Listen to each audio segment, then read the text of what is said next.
Calling to order the Bainbridge Island City Council study session of Tuesday, February 17th, 2026. All council members are here, as well as the acting city manager and city attorney. City clerk, could you call the roll? Yes, thank you. Christine Brown, city clerk. Please state for the record if you are present after I call your name. Mayor Moriwaki. Present. Deputy Mayor Hytopoulos. Present. Councilmember Matthews. Present. Councilmember Fantler Johnson. Present. Councilmember Nelson. Present. Councilmember Lant. Present. Councilmember Schneider. Present. Thank you. Thank you. Could I have a motion to approve the agenda? I move to approve tonight's City Council study session as presented. Second. All those in favor? Aye. Aye. Unanimous. Any conflicts of interest to declare? All right, seeing none, we'll move on to regular business. And the first item up is receive presentation of Washington Department of Commerce Housing Accountability Act. Thank you, Council. Ellen Schroer, Acting City Manager. City staff has been working with the Department of Commerce on a review that they are performing under the Housing Accountability Act. We are one of 8 jurisdictions statewide that they are working with. As this process proceeds, staff will be working with the Commerce Department and will be providing updates on the finished work product on our city website. There is currently a press release or a press notice, news notice that shows kind of what is happening, under what authority, and what the tentative timeline will be. We'll hear more today about the steps that are coming up and the timing. So with that, I'll turn it over to our Planning and Community Development Director, Patty Charnas, and then staff from Department of Commerce. Thank you. Good evening, City Council. Patty Charnas, Planning and Community Development. It's a pleasure to be here. And without further ado, it is my pleasure to introduce Laura Hodgson of the Department of Commerce. She's our Housing Accountability Program Manager. And I don't know if the Housing Manager, Ann Fritzl, is also with us, but I'll let Laura do that introduction, and Laura will give us an overview and take your questions afterwards. Without any further ado, Laura. Hello, can you hear me tonight? Yes, we can. Yes, wonderful, great. Yes, I don't know if Ann will be able to join us. Ann Fritzl is the Housing Section Manager in the Department of Commerce, but she is had a prior engagement prior to being asked to attend tonight. But I have coordinated with her, and we are excited to share this information with you tonight. So good evening. My name is Laura Hodgson, Housing Planning and Data Manager in the Growth Management Services Unit at the Department of Commerce. In my role, I help communities plan for their future housing needs through their comprehensive plans and development regulations. I'm assuming that most, if not all of you, are already very familiar with the Growth Management Act and working through the periodic update. The periodic update includes an update of your comprehensive plan and development regulations that, when updated, is considered valid upon adoption. In 2025, the legislature adopted a new provision in the Growth Management Act called the Housing Accountability Act. It provides new authority for Commerce to review and make decisions on local government compliance with the housing-related portions of the GMA. The Housing Accountability Act, or HAA, as we like to call it for short, because it can get to be a bit of a mouthful, is codified in RCW 3670A-835 and provides for Commerce review of housing elements and housing-related development regulations. The statute outlines 2 processes, voluntary and selected review. The voluntary process allows for local governments to seek Commerce review and approval of their housing elements and housing-related regulations and receive Commerce appeals protection in the event of an appeal to the Growth Management Act. And then there is the selected review process, which I'm here to talk to you more about tonight.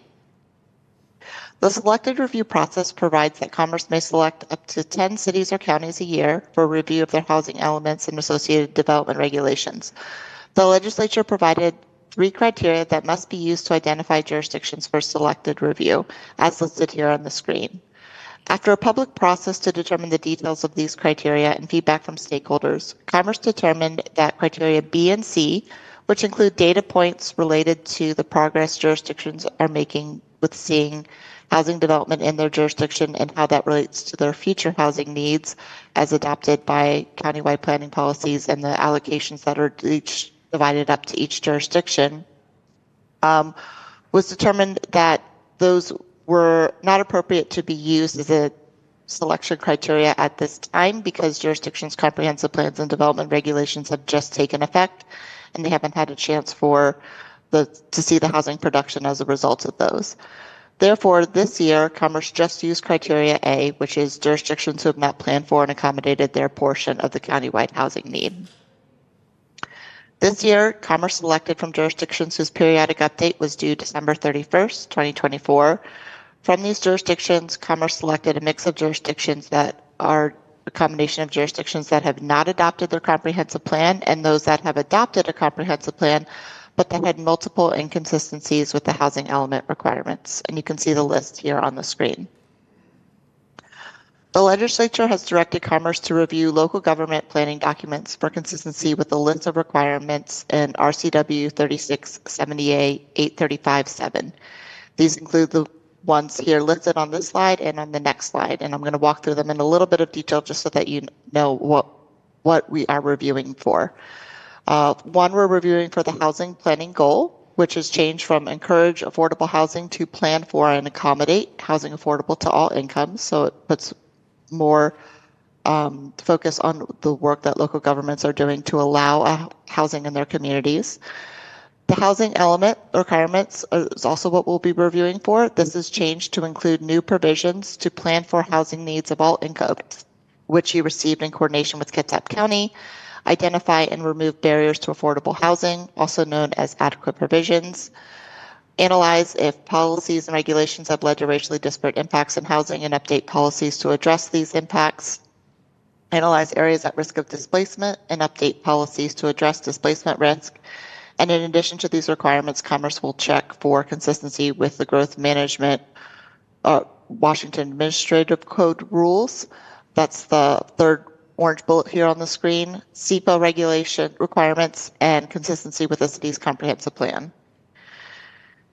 The law also lists a limited number of development regulations that Commerce must review for consistency with state requirements. These include implementing development regulation changes to ensure sufficient land capacity for housing needs identified in the comprehensive plan, development regulations for emergency shelter, transitional housing, emergency housing, and permanent supportive housing, which we call STEP, and co-living density bonuses for affordable housing on property owned by religious organizations and selected parking requirements.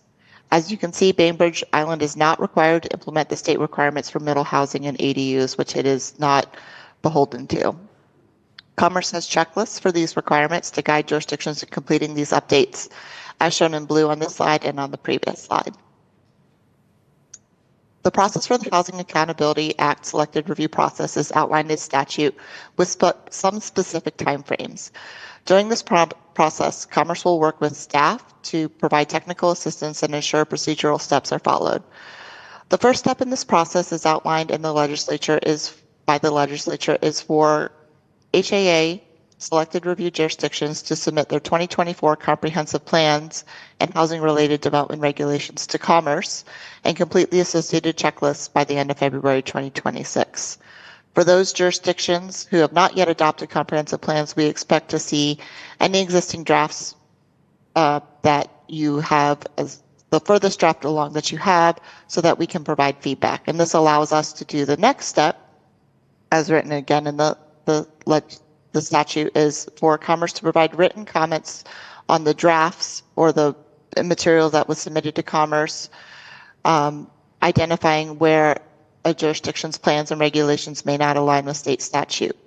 Once we've provided that written letter, the cities will have 120 days to adopt or make amendments to its comprehensive plan and development regulations to address the comments and align with the Growth Management Act requirements. After the city has updated its plans and regulations, Commerce will re-review and issue a written decision on the final adopted material in November. In between April and November, Commerce is available to answer questions and provide information to staff, and Commerce can provide presentations to Council about the state requirements. The HAA also provides for builder and developer feedback in the HAA process. We expect the optimal time for this to occur during the city's normal public review feedback process during the draft and final adoption stages. Commerce under the HAA does have the option to consult with housing developers or builders themselves, but does not see utilizing that opportunity at this time based on the scope of the review requirements that the legislature has directed to Commerce. If a jurisdiction is found to be in noncompliance after that they've submitted amendments to their comprehensive plan housing element and development regulations, there are a few consequences. Jurisdictions may not deny affordable or moderate income housing development. They may not approve affordable or moderate income housing projects with conditions that have a substantial adverse impact on the project. And they may not be eligible for certain state grants and loans, including those listed on the screen. And these are outlined in WAC 365, 196, 585. There are some situations where the by right affordable housing provision, which is what we are referring to the provision on the previous slide where jurisdictions who are found out of compliance may not deny affordable housing projects. We call that the by right affordable housing provision. There are some situations where this may not apply to a jurisdiction who is found to be inconsistent. These include when a state or federal law requires denial or approval of a project by the local government, if a development is outside of an urban growth area, in a critical area or critical area buffer where development is not permitted, or in a shoreline master program area where residential uses are not allowed, or if the development is located in an area where residential or mixed-use development is not permitted. Therefore, the HAA by right affordable housing provision would apply in Bainbridge Island in areas where there are urban services where the city is planning for future growth, should the jurisdiction be found to be non-compliant after it has a chance to amend any identified gaps in their plan or development regulations. Again, this by right affordable housing provision would then require the city to allow affordable housing development. This affordable housing development must either be affordable or moderate income development as listed on the slide here, where either 20% of the units are at 60% AMI rental or 80% ownership, 50% of the units are at workforce housing, which is below 80% AMI rental or 100% AMI ownership, or all of the units are moderate income housing below 120% of AMI. The development would have to ensure affordability for a minimum of 25 years with an affordability covenant on the property, and the county or city must periodically audit the affordability. And we have a new program that helps counties and cities audit affordability should that be a need in the community. With that, we have some additional information on our Updating GMA Housing Elements webpage. If you scroll down to the Housing Accountability Act, you'll find the information that we have available there. Additional information is also available in our CW 3678-835. And of course, we are happy to answer any questions either now or in the future. And if for some reason we can't answer them now, we will collect our answers as soon as possible and get back to you at the earliest time we can. With that, I'm happy to answer any questions. And thank you for the opportunity to be here. Thank you so much, Council. Not sure it was all of a sudden. Who's first? Councilmember Venter Johnson. Okay. Hi, Laura. Hello. I think I've met you before, but, sorry. I wanted to ask you about this review. So if I'm understanding it right, what you're offering us is technical assistance to get our comprehensive plan, the affordable housing element, completed. Is that correct? When you talked about the STEP supportive housing, Yes. is that a requirement for the county, or would that be also one of our requirements to provide? It is also a requirement of the cities. Cities are required to allow emergency shelters and emergency housing in certain zones and permanent supportive housing and transitional housing in certain zones. That was a part of what was called House Bill 1220 in 2021. And all cities, even if they're not fully planning under the GMA, are required to implement those changes. Okay. And the technical support that you're going to provide to us, consist of these checklists that you'll be? Yes, checklists and also answering questions of staff. We are happy to provide examples of what other jurisdictions have done that aligns with the statute, walking through our guidance, answering questions, or even whatever else is needed that would help staff with their work. And then one final question. When we provide this information and you review it, is it possible that some of these recommendations that you will give us will be based on code changes for areas that may not have the right codes, I guess, to build affordable housing?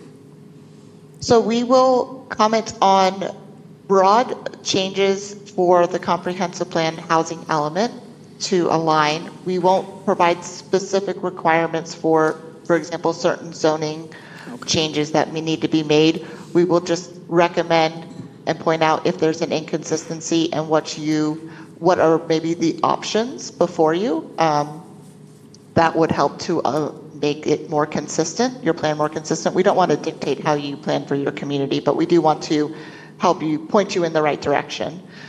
For the development regulations, they will probably be a little bit more specific because development regulations implement the comprehensive plan. So they tend to be more specific. In that case, we will identify if changes are needed and point you to some good examples of how to, of codes that align or are model ordinances in the case we have them. And we have those for a number of different of the requirements that that Bainbridge Island needs to align with. Okay, thank you. Thank you. Councilmember Nelson? Yes. Are you able to put that up? Yeah. Okay, first I just wanted to say thank you for being here, Laura. I think I speak for everyone when I say that we really want to get in compliance with the law, and I think that we really appreciate Commerce coming in and helping us with this. And so I actually just have some very specific questions because what we've definitely been struggling with as a community and I think as a council is obviously HB 1220, planning for and accommodating housing affordable to all economic segments and making adequate provision for all economic segments. And so I'm going to kind of go through a few questions, just help us to figure out potential options, if that's helpful. Okay. So just first kind of level setting, we can't just do market rate upzoning, right? We can't just say this density corresponds with this level of affordability and say this is dense enough to qualify for, below 80% AMI and sort of be done with that, right? That is what we originally recommended. The framework for planning for affordable housing has slightly changed with a recent Growth Management Hearings Board case. The Growth Management Hearings Board is the court system that provides checks and balances under the Growth Management Act and helps to make sure that jurisdictions and Commerce are interpreting the statute correctly. And what surmised out of that hearings board case was that jurisdictions need to identify the role that subsidies and incentives play in affordable housing. And specifically, that case found that jurisdictions need to identify subsidies or provisions for or incentives for all of their housing needs. Now, there is an active appeal on that case, so we are pending and watching that case. But in the meantime, we have updated our guidance to align with what we feel would be the main takeaways to every jurisdiction, not just specifically Mercer Island, because the case findings were specifically for Mercer Island. And what we are recommending is that jurisdictions still identify the types of housing that would be affordable to households, even if subsidies were available, and that can count as their capacity. And then under the adequate provisions piece is that jurisdictions need to identify what is the funding gap and what can they do to help close that funding gap and create incentives to help bridge that gap towards so that those affordable units, which won't typically be provided by the market, would be achieved. Our updated guidance does not require that jurisdictions find sufficient capacity or incentives and funding for every single affordable housing unit, understanding that there is a large portion of funding that comes from multiple different sources. This is our guidance as it stands right now. Again, we're watching the case and the appeals case, but we recognize that there is a role for local governments to play in this, and that they're also limited in their constraints too. They don't have the very deep pockets that we all wish we had to fund affordable housing. So the guidance was developed with a balance in mind. No, that's really helpful, and I think the language they used was affordable in fact, right? Is what they said instead of okay. And actually, so you went to the incentives or subsidies, and that's exactly where I was going to go with it, the 80% AMI and below.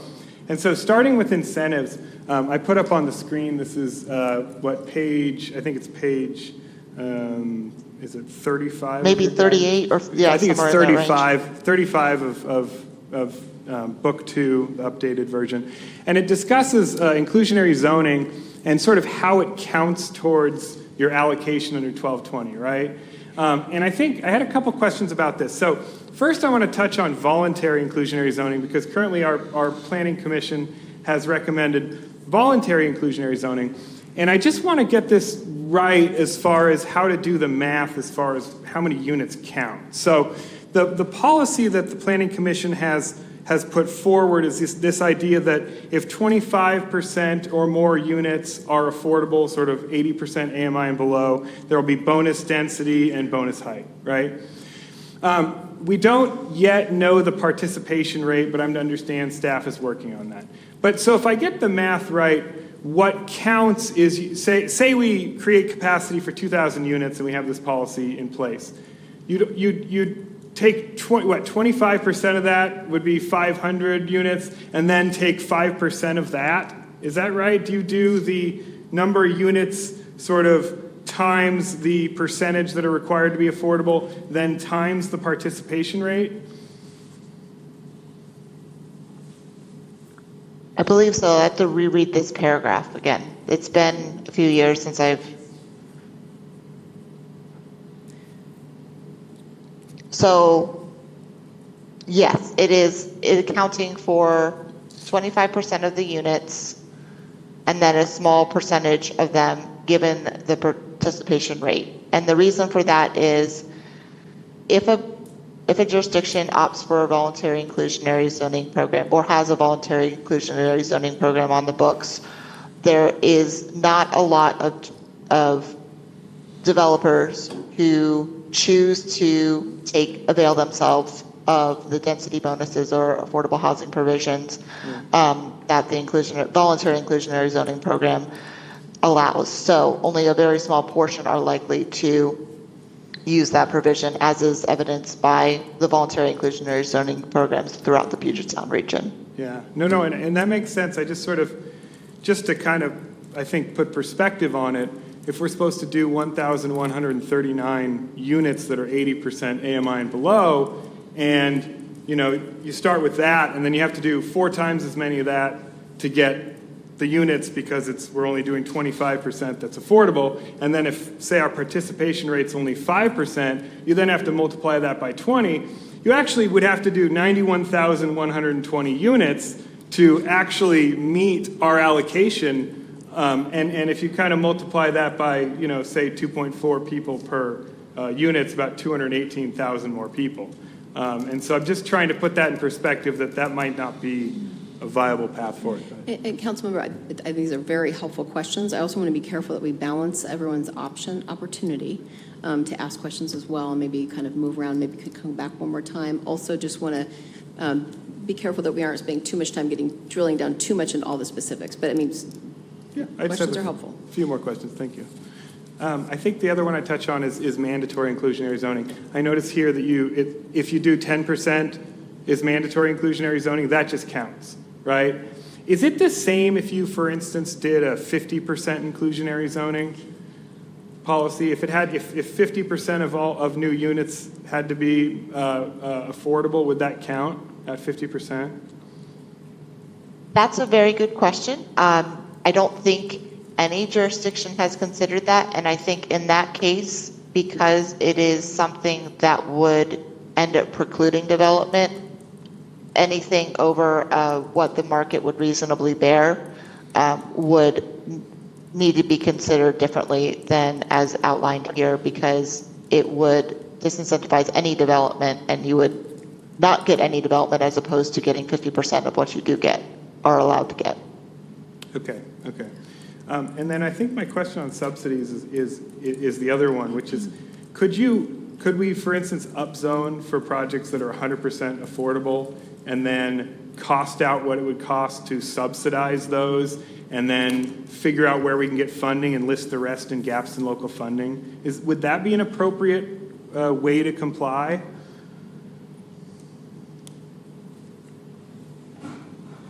It's hard to say based on that specific circumstance. I think that it needs to be a combination of overall capacity increase and affordable housing density provision, because the affordable housing density provision is not likely to be used very widely. Therefore, you would not get enough development to cover your jurisdiction's housing needs with just that. So you'd still have Therefore, to it needs to be a multiply it by the combination. participation rate is what I'm getting, right? Yes. Okay. Well, I'll let it go around, Deputy Mayor, and maybe come back to me for more. Thank you. Councilmember Land? Thank you. Hi, Laura. Thank you very much for being here and providing some clarity. I understand this is Commerce's first year doing this as well, so I'm guessing this is an exciting time for everybody. Yes. I had some questions. So we have already, on the advice of our consultant, Joe Tovar, we have already set a timeline for completion of our comp plan set by resolution. Is there any way we can stick with that timeline, and because it will either meet or beat what is presented today as far as a timeline goes? Is that something that Commerce would consider?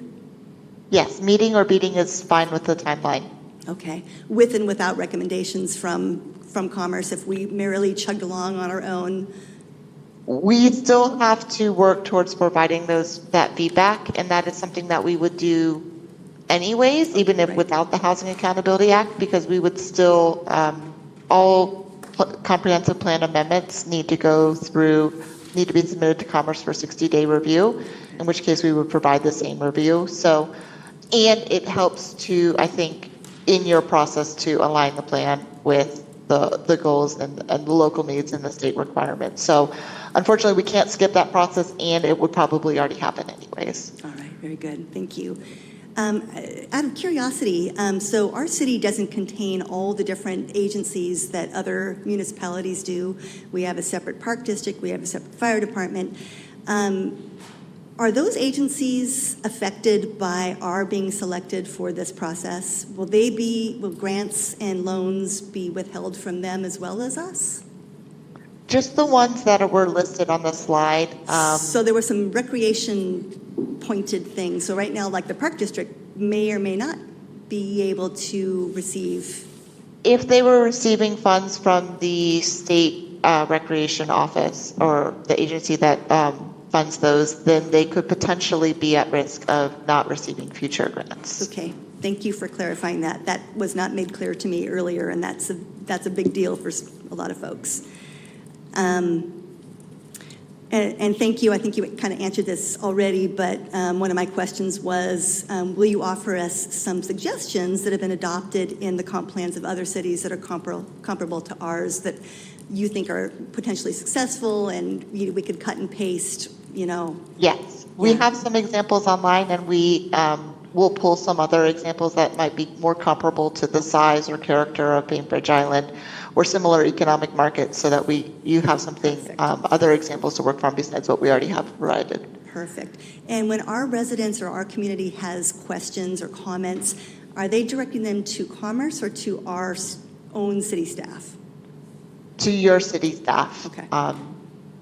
Our main role is to interact with your city staff and to support them in providing the background framework of the Growth Management Act and the requirements and recommendations from us to align to City Council. But other than that, our role is to allow the stakeholders and the public to engage with the city through their process. Okay, so going forward, it would be unusual to talk with council maybe more than one more time after this. You're working with staff. We're primarily with staff. Okay, thank you. That's all my questions. Thanks so much.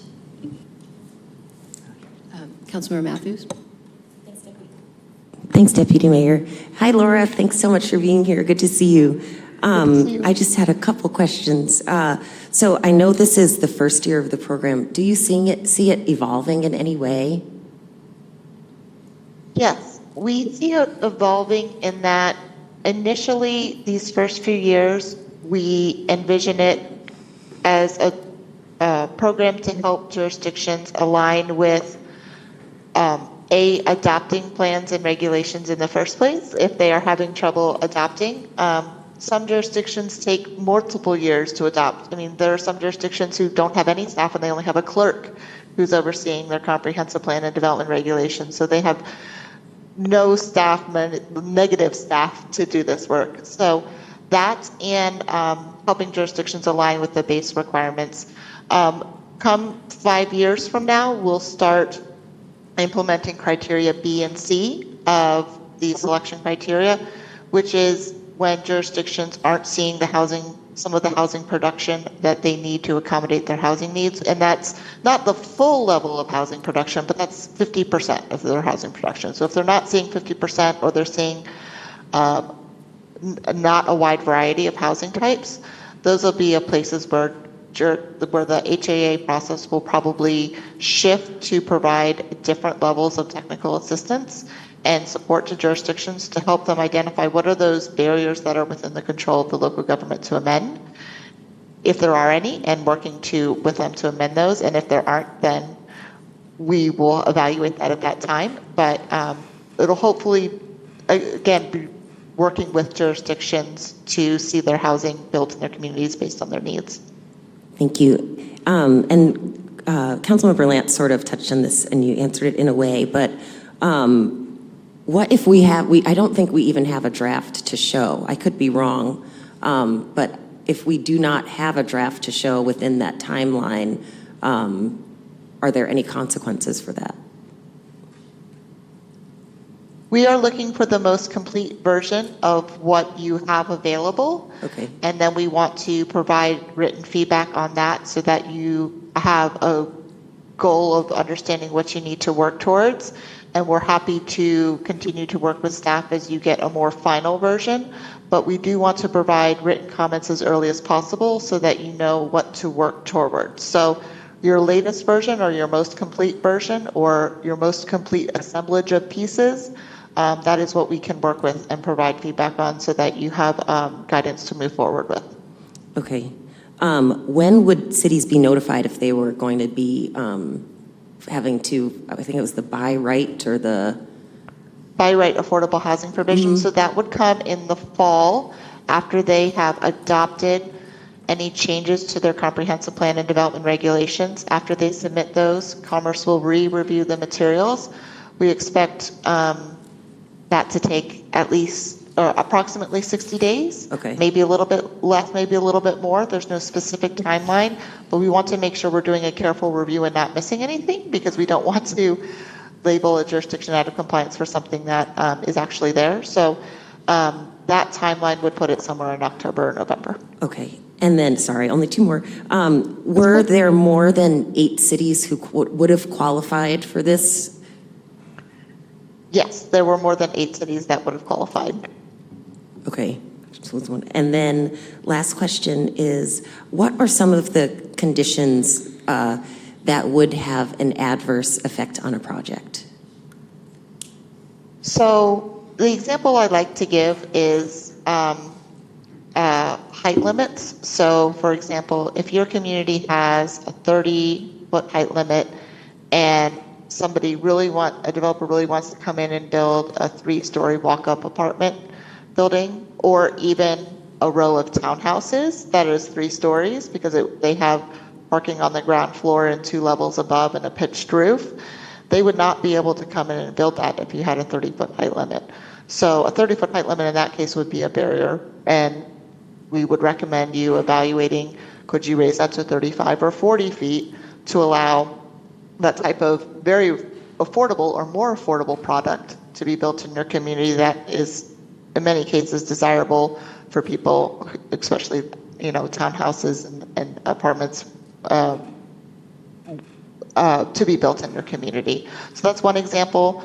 Lot coverage, setbacks, higher parking requirements, in some cases, extended review processes, so conditional use processes for certain types of development could be a big barrier because that adds 2 to 6 months to a year to a project, which means that the developer has a lot of carrying costs and they're just not going to look at that type of project in your community. So those are a few examples. We have a checklist that walks through a variety of different barriers so that jurisdictions can do a comprehensive review of what those might be. And they are all different depending on your jurisdiction. Thank you so much. I believe it was next Mayor Morwaki. Yes, thank you. Thank you, Deputy Mayor, and thank you, Laura. You've got a lot of work ahead of you. I realize that. I'm looking at your slide number 8, and this is just the guidelines of what we must do or cannot do, avoid. And it says we may not deny affordable or moderate income housing development. We may not approve affordable or moderate income projects with conditions that may have a substantial adverse impact on the project. And then, of course, if we fail to meet these deadlines, we lose a lot of opportunities for grants and such. So you kind of segued on your last answer to Councilmember Matthews. So you just gave an example on the height that you see this area that would need to have this kind of height for more affordable housing opportunities, and so you make that recommendation. And so what happens if we don't follow your recommendation and say, well, we still think this can work out?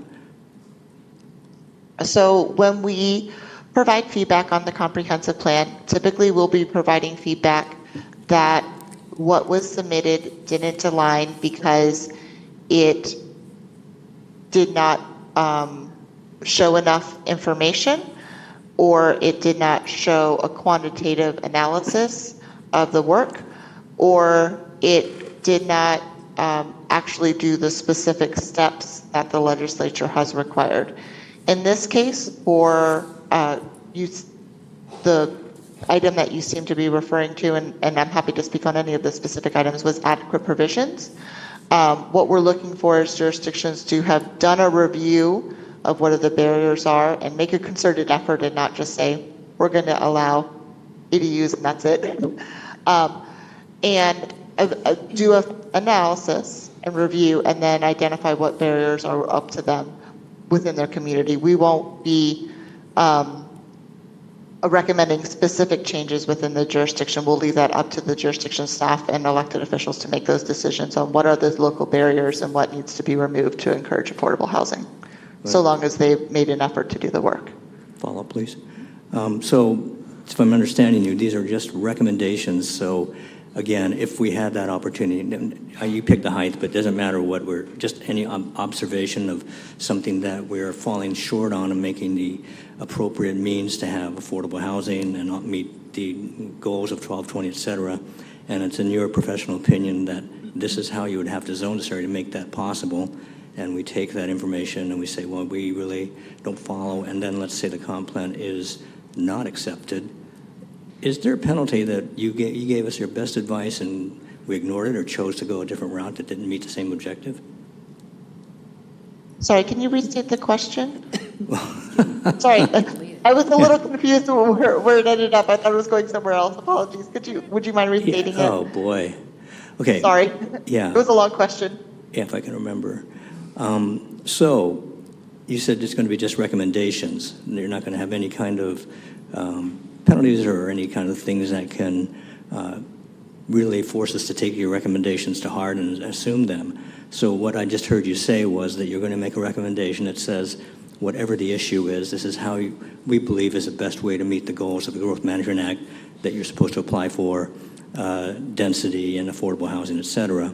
And so you gave us that recommendation, and then we don't follow it or come up with a different path, and then it's discovered that that was the right option, that your advice was the appropriate choice. How do we defend ourselves in a comp plan in a situation like that? It's okay. The question is, how do you defend yourself if you didn't follow a recommendation that we gave, and your plan no longer aligned? Right. And you are found non-consistent? Exactly, yeah.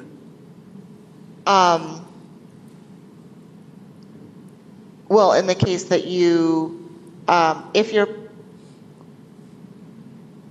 plan is found non-consistent in the end, then there will most likely be a decision of non-compliance. Regardless of, I think, what leads up to it. At the end, we're reviewing for consistency with the requirements as have been outlined by the statute, as codified in or written in the Washington Administrative Code, which implements which provides guidance to the statute and in the recent growth management hearings board cases. So we have a lot of fairly clear parameters to work off of to make those decisions. So you as Commerce would make that decision, as you just said. You'd be just deciding on how we were in compliance or not? Yes, we make that final decision. All right. Okay. Thank you. Councilmember Schneider? Thank you, Mayor, and thank you, Laura. I really appreciate you being here. This can't be an easy position to be in at the moment, but we really appreciate it. Just to go back to what Mayor Moriwaki was just talking about, if I'm just going to say what I think we're getting at is that, your recommendations are just recommendations, but in the end, we can go a different direction, but we have to support that with data and math. So we don't have to follow anything specifically requested of us or suggested to us, but in the end, hopefully those are helpful in us getting to a good result. Is that another way of putting it? That's fair. Yes. Okay. And showing your work and doing the math. Well, it's not only the math. Some of the requirements are showing your work that you've done an analysis and you've made a consideration about changing your policies and you've evaluated those barriers. But yes, a big portion of this work is the math. Got it. Okay, so my question, what I separately wanted to ask is in the, I'm not sure, I think it's slide number 5, and I'm not sure what deck it's in, but where it says for HAA approval, local government planning documents must be consistent with. And then the second bullet is emergency shelter, transitional housing, emergency housing, and permanent supportive housing, the STEP requirements. So I think I heard you say that what that means is we have to designate where those, where the opportunities are for those, but how far do we need to go? Because obviously those are pretty tough in terms of requiring deep subsidies. So what does a successful comp plan look like with regards to STEP requirements? So with regard to that, what we're looking for and what the legislature outlines in those two pieces of requirements, and one is for code cities and one is for regular cities, is that emergency shelter and emergency housing are allowed in all zones that allow hotels, and that transitional housing and permanent supportive housing are allowed in all zones that allow residential uses and hotels. Jurisdictions do have the ability or authority to add restrictions on those uses within those zones, so long as there can still have sufficient land capacity to build and accommodate their housing needs. So, for example, if a city were to allow emergency shelter and emergency housing in the zones that they allow hotels, and they had a 1 mile buffer between facilities, but they only allowed it in a 3-block area, and they couldn't accommodate all of their needs in one building, their spacing requirements would prohibit them from accommodating their housing needs. So the goal is to allow them in those zones that I just mentioned with reduced requirements that align as closely to other types of development that have similar types of scenarios. So permitting emergency shelter and transitional housing, emergency housing and emergency shelter, if possible, similar to hotels because it's short-term stays. For permanent supportive housing and transitional housing, permitting them in no way different than housing development generally. And there's a specific citation for that. So that is the goal with that. And we actually have specific detailed guidance for this called STEP guidance on our Updating GMA Housing Element webpage, because when this law was passed, there was not any information about, first of all, what is emergency housing? Why is it different than emergency shelter? Why do we need to allow it in our communities? What does this mean? What parameters can we provide on it? So we have additional guidance on our webpage on that. I'm happy to speak more about that if you have any additional questions. Okay, but just to follow up quickly then, we don't necessarily, we have to allow for it in the numbers required, but we don't have to incentivize for it? No, you don't. Okay. All right, that's super clear. Thank you very much. Yeah, if council's okay, I have a couple questions. And thank you. I just want to reiterate the thanks because we've kind of put you on a hot seat here and hope we're being fair, and thank you for your patience. Definitely. We're highly curious about all this and have been doing a lot of thinking about it for a long time. So I'm going to try to limit myself to two questions here. One question is, I guess I'll preface it with saying I was so relieved to hear you say, which I guess I understand from the Mercer Island situation, that it's no longer acceptable to just upzone alone, that alone isn't assumed that because we've created a bunch of multifamily, we're going to have affordable. And that's how I've always felt, so I was glad to hear that. And we have to have some sort of a plan, et cetera. But then what it sounds like that I was hearing as well was that, that now goes back to my concern, is that we can't choose to, the reason we can't choose to hinge our upzones on affordability is that you expressed concern we wouldn't reach our overall housing target. And I'm trying to reconcile that with what our numbers are for the higher AMIs, because obviously we're a community that's already extremely imbalanced in favor of the 120 and above. And so I'm hoping you can help me understand what that means. If we're able to demonstrate capacity for 100 up, let's say, and we're hinging, let's say 80 and up, and then we're hinging our upzones on affordability of the project, what housing target are we worried we won't meet if there isn't enough uptake on the affordable? And I'm assuming, of course, we've got a fleshed out plan, lots of capacity planned for that, but dependent on the affordability. So can you help me understand why we'd be concerned about not getting more, say, market rate housing in that situation? Yeah, so let me clarify what I was trying to convey, and I apologize if I didn't convey it clearly, is, and this is my maybe misunderstanding of the question, but we at Commerce, we would not recommend that jurisdictions rely solely on an affordable housing bonus for, or a density bonus for affordable housing as their sole means of accommodating their housing, because it is unlikely that they will see enough development to actually accommodate their housing. So a combination, we certainly encourage and applaud affordable housing incentives, and we think that it's important that all communities do that. However, there is a role also to provide a base level of density or capacity, however you choose to do that within your jurisdiction, to partner with the affordable housing density bonus, recognizing that affordable housing density bonus will not be enough in itself. So you need a combination of capacity that is allowed in a way by right that will happen without an extra incentive, and encouraging affordable housing density bonus to either partner with that or add on to that.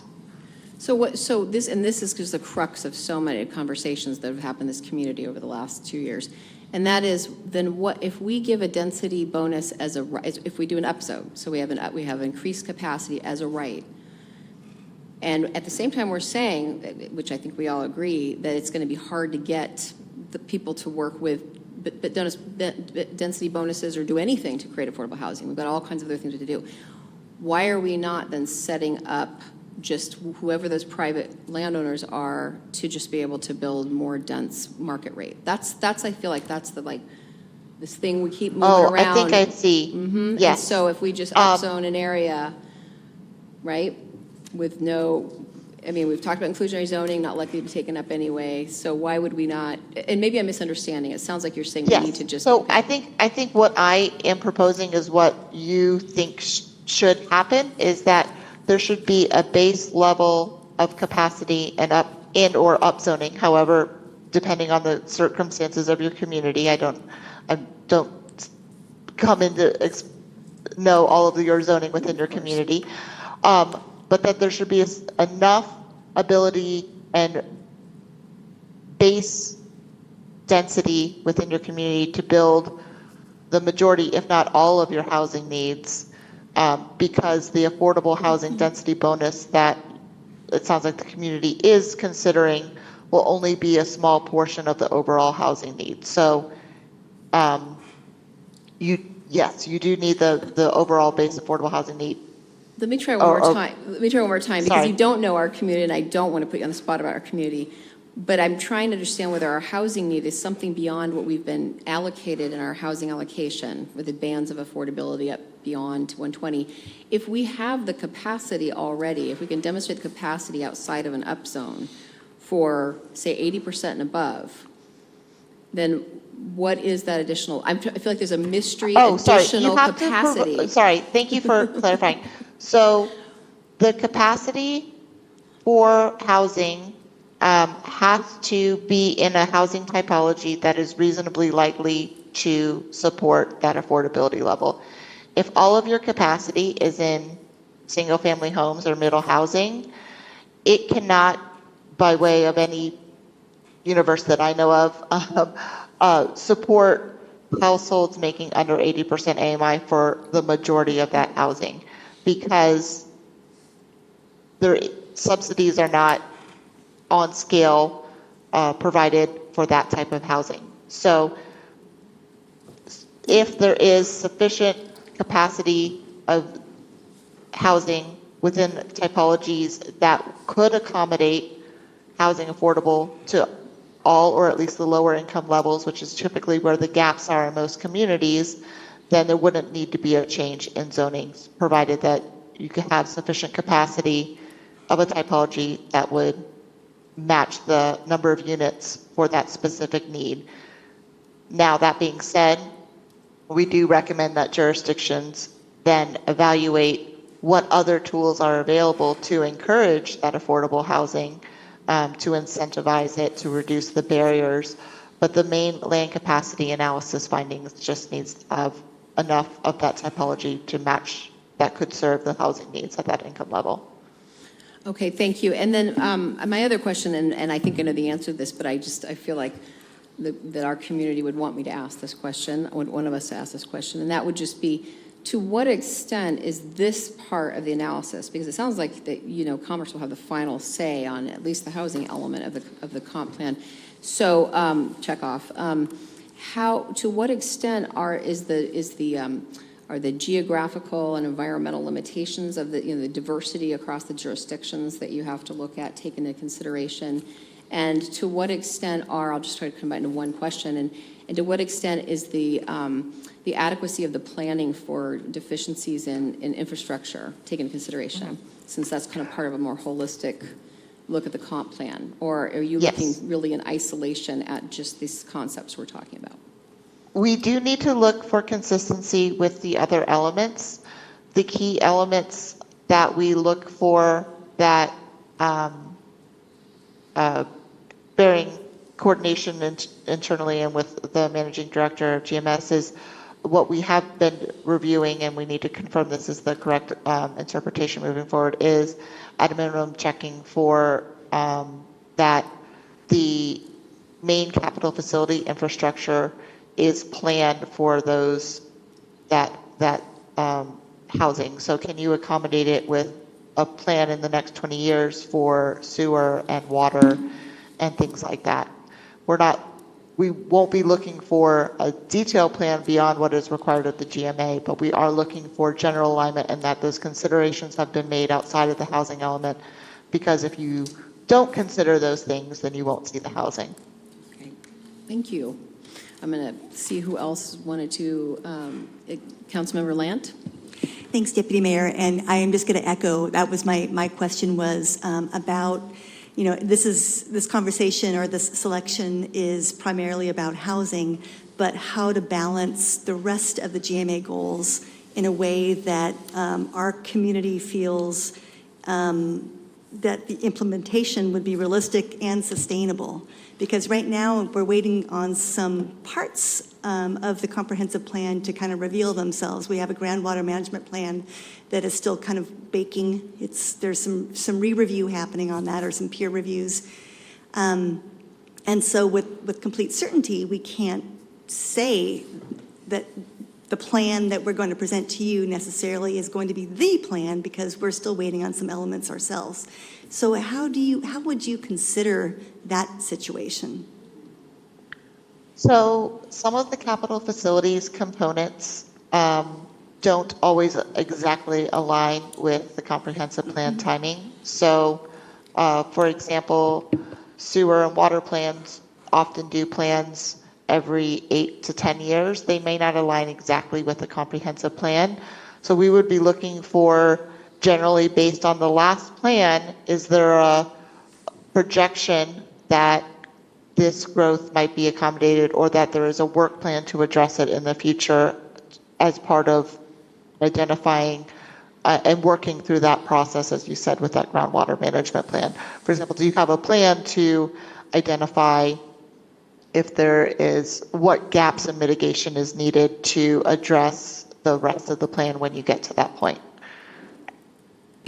Thank you. So it's back to showing our work and showing where. Yeah, Gotcha. a lot of showing your work. Very good. All right. Thank you very, very much. I appreciate it. Okay, I'm going to highlight that we're technically at time, and that doesn't mean that I'm saying we're shutting down, but we should be trying to wrap it up. Councilmember Nelson? Yeah, I'll go as fast as I can. Going back to what I was asking about subsidies, I had a question for you.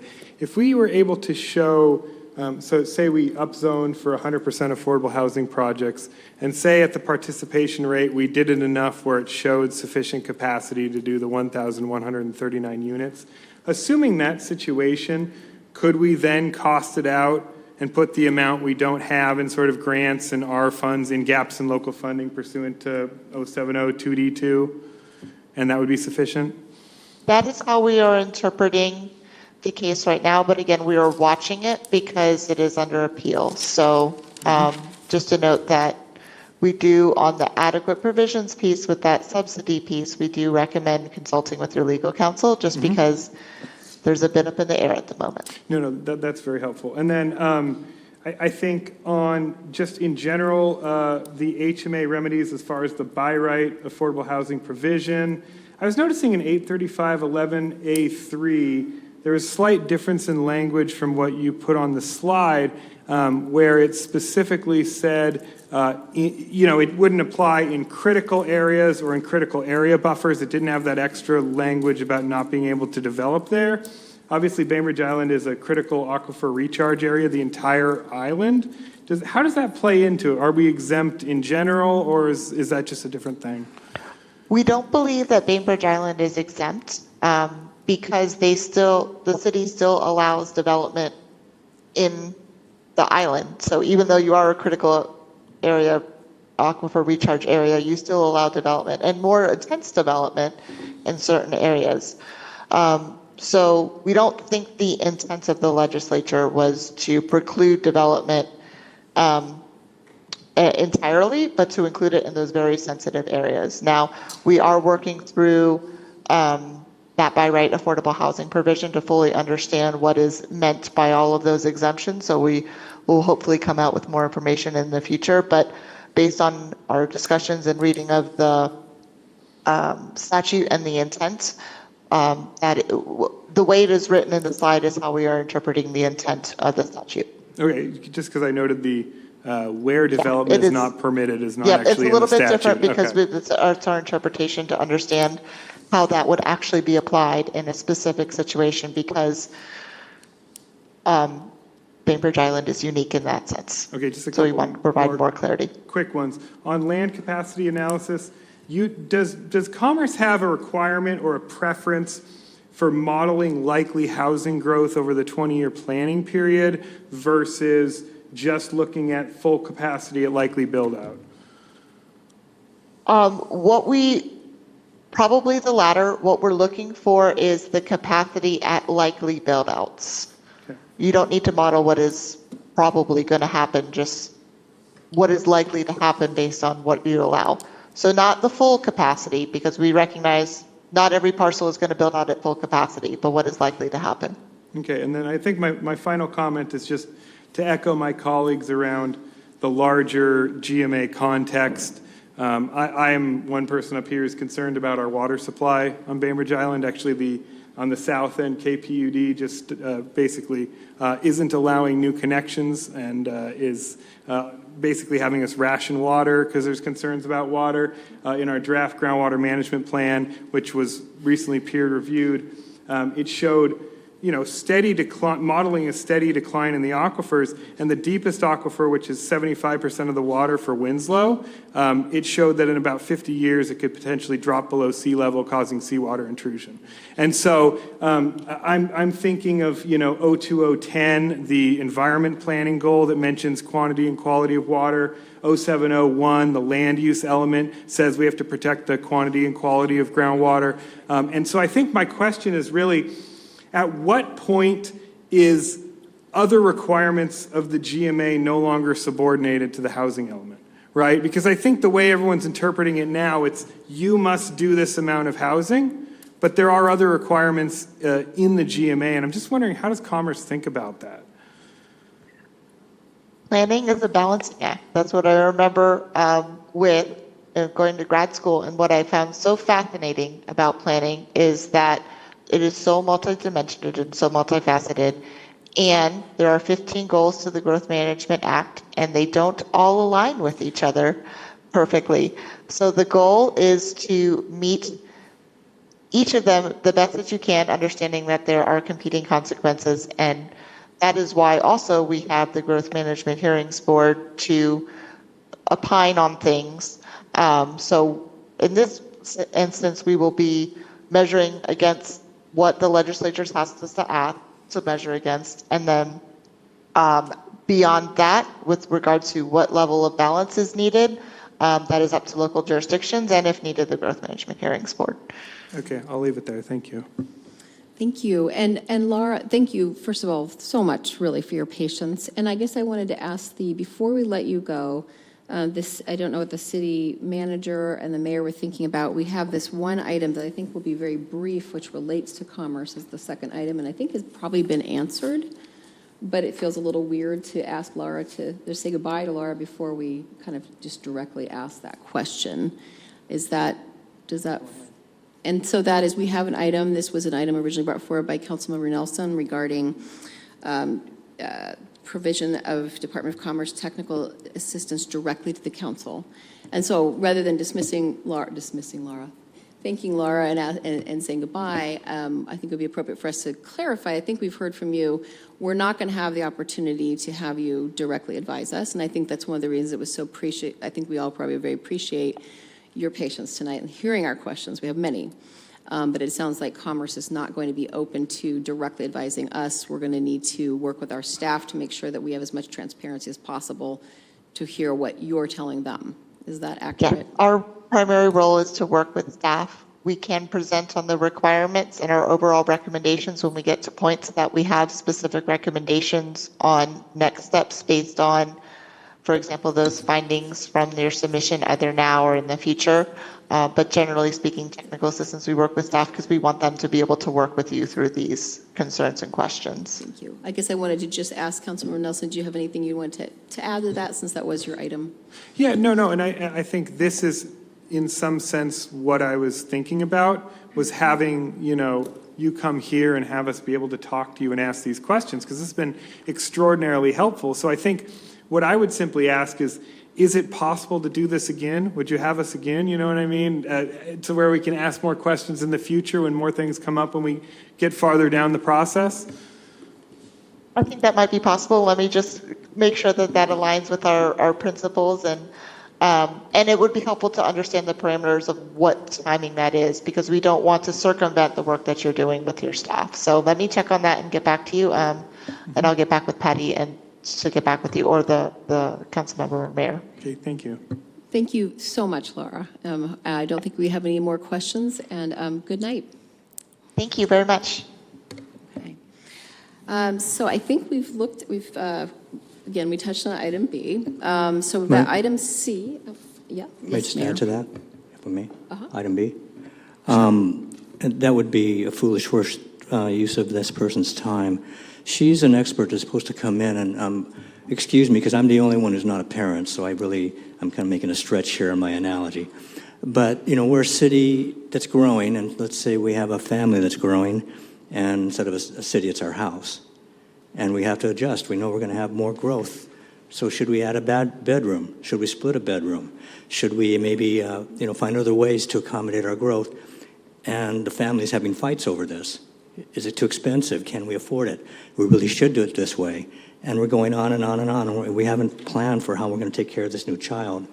I look at this person coming in as an expert architect and saying, here's how it would work. Dispassionately, just looking at it as a plan, and then here's a recommendation. I think you should probably add a bathroom and a bedroom. So that's what I think her role is as an expert. And with all due respect, we just had an example of how much time this would take away from her and the Commerce doing their work, and that is to advise us on the best way to meet the goals that we must meet by law under the Growth Management Act. So I would like staff to do their work, and then she said once they have actually something to share with us, that might be appropriate, but we can't micromanage it. I really would pose that for history. I guess I would just follow up and say that this is all about policy, and historically these have been local policy decisions, and we're all struggling just as Commerce is, how we're going to work together as the state has started to step into our arena. And so I think what we're looking for when we're wanting to talk to the people who are evaluating our policy based on state policy, that it's very helpful to understand how they look at these policy questions. One more thing briefly before we go forward? No, yeah, I would just say, respectfully, I think the best time potentially for her to come back may be after they give their recommendations. Because at that point, there's going to be something very tangible that we can try to digest, ask questions about. And that's where I'm coming from as we go through this process. Having that resource, having that dialogue, I, for one, found just that 1 hour to be extraordinarily helpful and extraordinarily educational and extraordinarily meaningful. And so I think it was quite a good use of time, personally. Okay, if we're ready to, Councilmember Schneider? Sorry. So here's a question I want to ask my colleagues. I would have liked to have asked her, but it just felt sort of inappropriate with our timing and all that. So what is our takeaway from the conversation about providing the housing, the density, and I guess it's the typology that really matters here, the typology for our lowest levels of, just 80% and below, or maybe 60% and below. So on the one hand, I heard typology. We need to offer the typology, and, if it gets taken up by market rate, well, okay, but so I thought I heard that. And then I also heard very early on from Councilmember Nelson's questions that, we only get to count 10% of whatever, right? So are those two completely different things how do we bring those together? And what did I miss? Do we have answers for that? I think what I would say is, one thing we might do is move this to potentially the steering committee to kind of digest, along with what maybe our commissioners will have also listened to this. Because otherwise, I think we're looking at a pretty big conversation here right now. I mean, I think that personally, if the majority of council wants to schedule another time to do some digesting and talking about it, we could do that. I'm not sure, I know I'm very interested in this. I'm not sure all the council members are, and so we could just kind of find out, do we want to schedule a study session item to talk further about this, or move it to the steering committee for now? Councilmember Fantroy Johnson? I think we're all interested, and I think we all would like to discuss it. So whether that's I don't think it should just be the steering committee. I think what we should have is what came out of this for discussion. What items, the questions that we asked, what answers we got, and how that's changing what we thought. You know, Yeah. it's like, for instance, we can't use what we already have as part of our over 80% AMI. We can't Yeah. do that. So I think, I don't know if I speak for everybody, but would you all like to take this up at another time? No, I can't make a motion. It's a study session. Does everyone want to weigh in on this, or do you have other things you wanted to? Because we could, yeah. Could I follow up? Mm-hmm. So I like your idea of taking it to the steering committee, not because we're expecting to get answers in the steering committee, but because we could ask the same question I just asked, listen to staff. Does staff have an interpretation?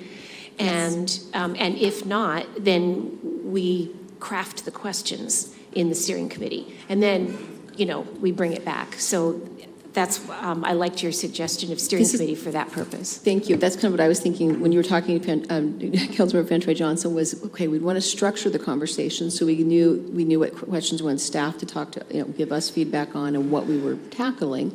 So if that's good with you guys, we have a meeting coming up next week and we can start talking about what that agenda look like. As long as it comes back to us. Exactly, I'm okay. exactly. And Councilmember Matthews. Sorry, Deputy Mayor.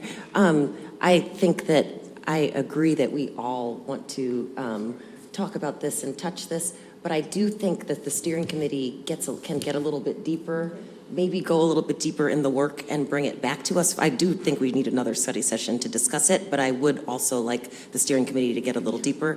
And we cannot forget the Planning Commission, who are the actual ones doing the work. So a way that Planning Commission can get looped in, hopefully they're hearing all this.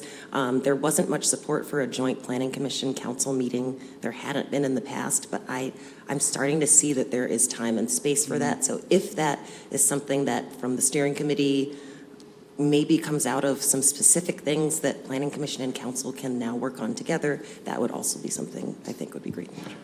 Councilmember Land? And I'll make this brief too. I think just to follow up on Council Member Schneider's point, I think it's incredibly important to have staff involved, like right now. The director's been listening, hearing the comments, hearing the answers. I think that there's probably some understanding of where we're going in certain ways or where questions are. And what we've done already and how we can maybe shift it and kind of move around a little bit, but time's ticking, and we can either do this on our time or their time. And I really think we need to put our heads together and go forward to meet these deadlines. Sorry. Yeah, thank you. Yep, Mayor. Thank you, Deputy Mayor. Maybe to change the metaphor a little bit, because I'm awkward and I've never had a baby to expand a house. But you mentioned planning, and this is what's really important, and she hasn't even met with our planning staff yet. They have to learn our codes and our zoning and all the abilities and the empty lots and all the rest. We haven't even given them a chance, and so it's sort of like we know our map, but they're like the experts coming in. They're the planners and go, well, okay, this is where this zone says. What available lots are there? They're going to try to make an informed decision of this is where the best idea for density would be. This would be the best idea for zoning that you might meet some of these housing. Allow the experts to try to do that on their zoning map and help us because they look at it. And then, as I mentioned in the first part, I said once they have something to present to us, then it would come to it. And I'm glad that Councilmember Nelson came to that same conclusion, which is I said just before he said it. So I think That's what I don't. I really am cautioning micromanaging and just we don't have the time for this. We're in February already. We only have till June. So every time we do this, it's another chunk of time that is taken away from actually moving this ball forward. So I'm trying to be as efficient as possible, and they're coming in as a state by law to do exactly that, to advise and direct. And let's see what they come up with. Let's see what advice they have to share with us, because we better listen to it. Because they're going to give us some ideas, and as I mentioned, I said to her, well, what if we don't? Well, then we're going to have to look at it, and here we are, and back to zero. So I would really caution, we really don't have, we're on such a time crunch, we're already in the second month, and we set ourselves a goal every month to June. And so let's try to keep to our own self-described goals and something that previous council passed an ordinance last year, because that is now law here. So let's try to stay to these deadlines. Let's have a little self-discipline and do this as appropriately as we said we would. So I think it's because we're in a crunch that there's a feeling here of a little bit of anxiety over where at the end of this, we will make the policy decisions and we will work with staff in between, and so will Planning Commission to develop our policies. It's not going to be just a simple adoption of like the plan isn't going to be handed to us by Commerce. So this, I think there's an appetite on the council to be able to do a little bit of digesting and understand what we heard. I think that, the steering committee's next week. I would imagine we'd be on an agenda for a few weeks after that. So it's not going to happen immediately. Hopefully staff will be working at that point already with Commerce too. And, what's missing from this conversation right now, of course, is staff. And at the steering committee, it's one of the great things about that is that it's not just the Planning Commission representatives of the City Council, it's also staff. So we can all just kind of digest this on Monday and see if there's what agenda items come out. So I continue to fully endorse us planning to bring something back along these lines. I think we're hearing that from the majority of council. Real quick last comments from Councilmember Lant and then Councilmember Nelson. Yeah, and I'll be brief and respectfully, it's like the baby's overdue, and when the baby's overdue, they bring in experts. The mom's not just laying there by herself waiting for a baby to emerge. The experts come in, there's people holding their hand, there's drugs given, the insurance people are involved, somebody's taken off time of work. This is the time when I expect extra help. I expect if we don't ask Commerce, they won't. So let's ask them. All they can say is no. But if they come in and they can move us along faster and better, I say let's go for it. But definitely bringing in staff like early now and getting everybody involved in this is what we need to do. Thank you. Councilmember Nelson. I move that this matter be discussed further at next week's steering committee along with a future study session. Is there a second? Sure, second. Okay. Any discussion? All those in favor? Aye. Aye. Nay? Any opposed? All right. Unanimously carried. We will do that. So let's move on to item C, which is receive presentation on city land capacity analysis methodologies for the updates to the comprehensive plan and Winslow sub-area plan. Good evening again, Council, and thank you for that robust discussion. I think that I heard a pretty good summary at the end, so staff understands your intended next steps, and we'll be ready to work through to support that. Our next item is to receive a presentation on city land capacity analysis methodologies that were used in the updates that are being used in the updates for the comprehensive plan and Winslow sub-area plan. We have our Planning and Community Development Director, Patty Chernus, here to give a couple of introductory comments, and also the consultants from LMN who did this work to provide you with some additional information. Thank you. Thank you very much, City Manager. Good evening again, Patty Charnas, Planning and Community Development. I have the unenviable task of trying to introduce a very technical subject, namely land capacity analysis. Under the Growth Management Act, cities planning under the Act must demonstrate that their comprehensive plans and zoning regulations can realistically accommodate the growth allocated to them through the countywide planning policies. For us, our countywide planning policies are collaboratively developed and given to the cities and to the county through the Kitsap Regional Coordinating Council. So that happened a while ago. A land capacity methodology is a highly technical tool, and that's why it really is properly done by experts, not by generalists like planning managers. But it is a highly quantitative tool that it does parcel by parcel level analyses to determine whether a city has sufficient capacity to accommodate its allocated 20-year housing, population, and employment growth targets. Land capacity typically involves such very granular things as parcel inventories, existing zoning calculations, and land adjustments for things like critical area buffers, roadway right-of-ways, and other deductions. Land capacity is especially important now because cities have to, for the first time ever, demonstrate sufficient capacity for housing at all income levels. That's the plan for and accommodate clause that Laura Hodgson just described to us.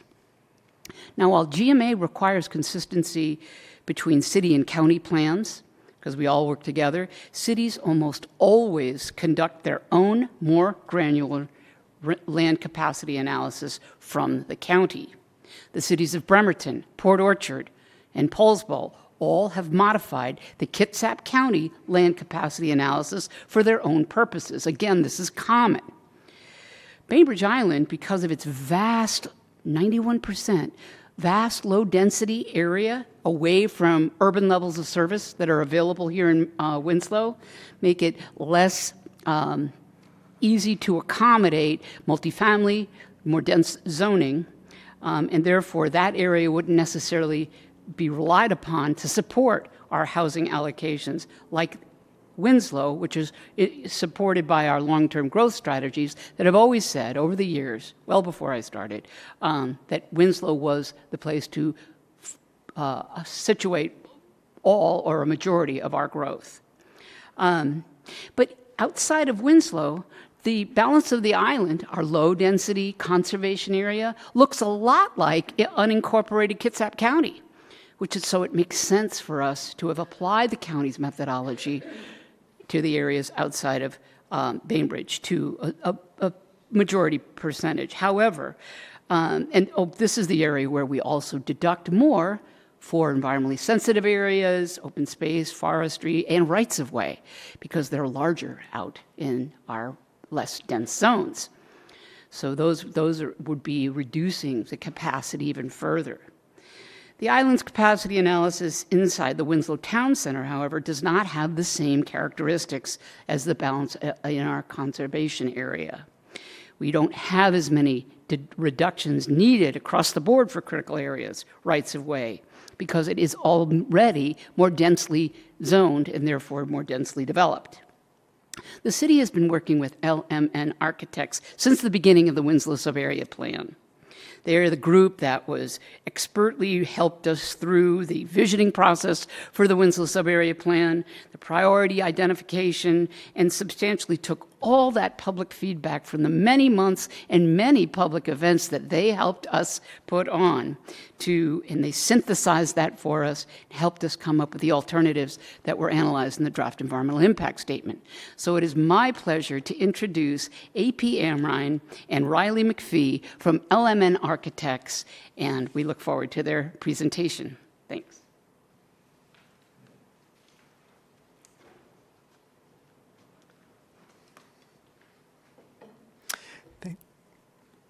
Thanks, Patty. And thank you to the council for the invite. Deputy Mayor, nice to see you. Mayor and formal council members, nice to see you.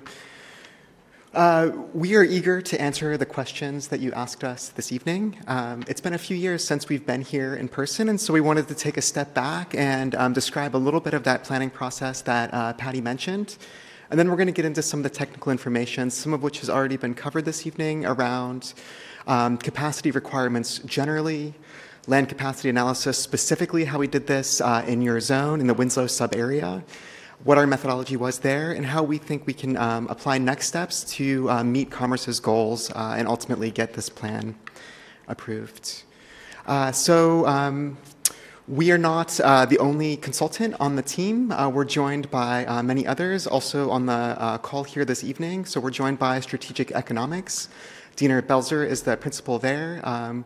We've been supported by EA Engineering doing our environmental analysis, and Tool Design doing the multimodal planning in the districts. As Patty mentioned as well, this process has been many steps. So we started with a very careful analysis of your community. We often call this listening and learning.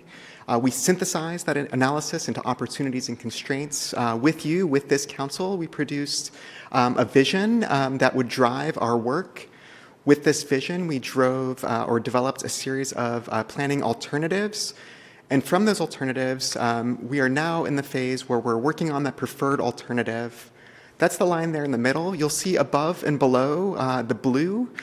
These are interactions that we had with you, with other of your advisory groups and boards and councils, as well as interactions with your public. And so the critical part in this diagram is that for each of these steps, we've engaged you, the council, we've engaged the public, and we've engaged experts and leaders within your community.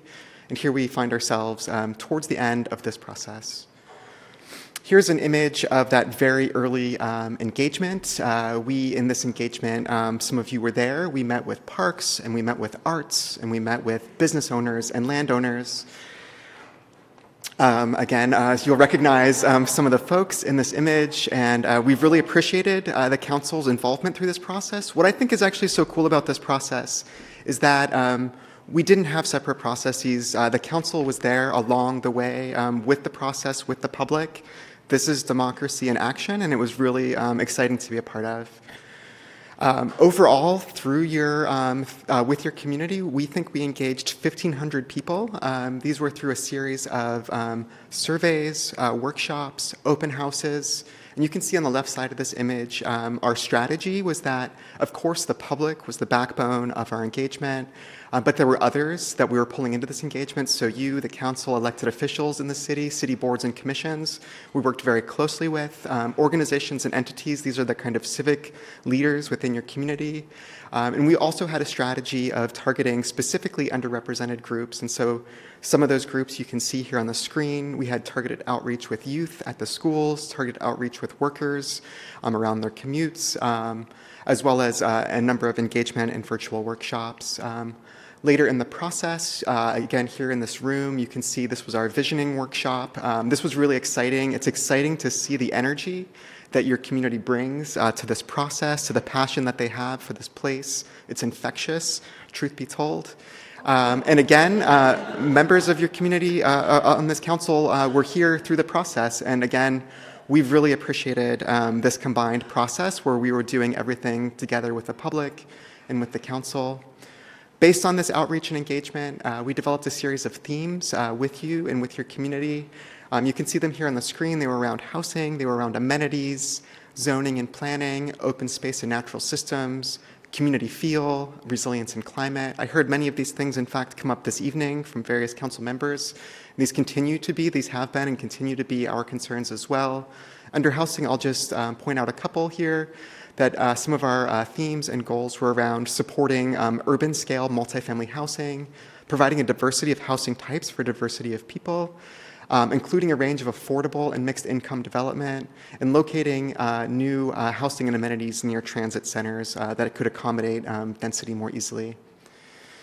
The vision statement, like these themes, we produced with this body, and in fact, this body had a very close relationship with this vision statement. So I'll just read the top line that Winslow 2044 envisions a diverse, vibrant, and complete community with a unique sense of place, a vital center of the island that fosters a welcoming environment, a community that focuses on environmental resilience and sustainability, that supports local businesses and educational institutions, that provides amenities such as healthcare and childcare and services to the residents, that fosters diversity and inclusion, and a thriving community for all, that creates housing that's affordable and accessible, and that prioritizes pedestrian and multimodal transportation modes. So with those those themes and with that vision in place, we worked with you and with your community and with the staff to generate 3 alternatives that we evaluated through the EIS process or the DEIS process. Alternative 1, and this is always an alternative in any planning process, was a no action alternative. This doesn't mean, and it critically doesn't mean no change. It means that we're taking no land use action and that we would change as we have changed under current land use policies. Alternative 2, we branded Go Up. This was a denser alternative that looked at creating walkable corridors, specifically around High School Road and the Winslow corridor. Alternative 3, we titled Go Out. This was a less dense option that included, that removed some of the single-family zoning that's currently in the Winslow sub-area and added in some zones to the north. And we evaluated these through the DEIS process. So, in the course of this planning process, we received new guidance from Commerce, new guidance from the state, and Riley is going to pick up the story from there and kind of work us back to where we are today. Hi, everyone. Thanks. So we're going to kind of start with what we're trying to achieve here, what the actual requirements are as of this moment. And so just kind of very high level looking back, I know Laura spoke to a lot of this earlier, but the Growth Management Act from 1990 required a statewide framework that requires the comprehensive plans that must provide sufficient land capacity for development. Then came buildable lands in 1997. HB 1220 in 2021 was really one of the real things that kind of changed the discourse. It went from encouraging affordable housing to plan for and accommodate housing affordable to all economic segments. So that was kind of a paradigm shift for jurisdictions to take the affordability more seriously. And then in 2023, Kitsap County adopted their countywide planning policies, which include specific housing capacity targets for different income bands. So I think you're all pretty familiar with this. This is kind of far away on the screen up here, but so these are the actual requirements. This is, again, I'm sure you're familiar, but the total requirements that Bainbridge has to provide is 1,977 new units, and then in these different income bands, there are specific capacity targets that the city needs to hit. So that's kind of all the policy work that's being done is feeding into the land capacity analysis, which we're going to talk about. And the goal is to show how it is meeting these requirements. So this is from the latest Commerce guidance document, which I believe was included in your packet. And so this shows how Commerce is looking for jurisdictions to go to basically show that they're meeting that affordable requirement. And so the next slide here will kind of show this more granularly, but basically we're trying to summarize land capacity by zone. We're trying to categorize zones by different housing types and density levels, then relate those zoning categories to different income levels. And then if a deficit is found, the policy needs to change. So this is a table that I think is super helpful from that same document. It's in your packet. I think this says a lot of what Laura spoke to tonight, which is this is specifically in higher cost communities. What this is showing is, again, on the left, these zone categories looking at low density to high rise, the typical housing types that are allowed within those zoning types, the type of income levels that are supported by market rate development in those zones, and then the type of income levels that are supported with incentives and subsidies. And so what we take from this chart is that low-rise multifamily and mid-rise multifamily are necessary but not sufficient to meet the very low income units. So a lot of what we're trying to do with our analysis is to show sufficient capacity of low-rise multifamily and mid-rise multifamily units, which can themselves provide capacity for income levels at 80% to 120% AMI. You can see in the very center of the screen there. And then with subsidies or other incentives, they can provide capacity for the very low income levels. So the City of Bainbridge Island Housing Action Plan in 2023 showed a shortage of affordable housing. The city has studied policy alternatives in the DIS that AP just shared. The LCA projections, the LCA's land capacity analysis, the LCA projections must demonstrate required dwelling unit capacity across affordability bands. And then critically, if the projections do not show sufficient capacity, the policy direction needs to change. So the policy direction is feeding into the LCA, and the LCA is spitting out the results that need to comply with the requirements. And so that's all pretty straightforward. I think there's a lot of nuance in what Laura was saying, and there's more coordination we have to do, but we do want to emphasize that this has kind of been an evolving process over the life of this project. So in 2021, Kitsap County released the Buildable Lands Report with their Buildable Lands Report, and I'll use this term BLR a number of times, this BLR Appendix A Land Capacity Guidance. Later in 2021, HB 1220 was enacted, which is the state requirement for a lot of these affordability requirements. Our Winslow subarea planning process began in 2022. It actually preceded the Bainbridge comp planning process, which started in 2023. Commerce released their final guidance, or at that time, final guidance on complying with HB 1220 in 2023. Kitsap County released the affordability unit ban requirements that I put on screen in 2023. Our team was briefly on hold. Our DEIS, which I'm sure you've all seen, went out in 2024. And then more recently, over the summer, the Growth Management Hearings Board determination on Mercer Island and Kitsap County, which Laura mentioned, came down and had some changes on the way Commerce interpreted some of these things. Our consultant team was on hold for most of the second half of last year while the Planning Commission was reviewing the projections and the alternatives that we'd put forward. And then when we resumed in January, there's been this flurry of activity. Commerce updated their guidance. We received some new policy direction from the Planning Commission, and Bainbridge was selected for Housing Accountability Review. So there's a lot happening. We're trying to give you kind of the latest and greatest here, but keep in mind that the process has been kind of evolving as we've been going through it. So I want to start here as we start talking about land capacity analysis, because Councilmember Nelson flagged this in the agenda item for this discussion. And so this is a footnote from the 2024 DEIS. And so this uses these terms that I think are sort of confusing, which says that the area outside of Winslow is calculating capacity at likely build out, not likely growth in the 20-year planning period. So I think we'll probably have more conversation about this, and I think Laura spoke about this a certain way, and I'll speak about it a certain way and show some sources here. But in our understanding, both of these terms are not technical terms; they're not legal terms that Commerce is using.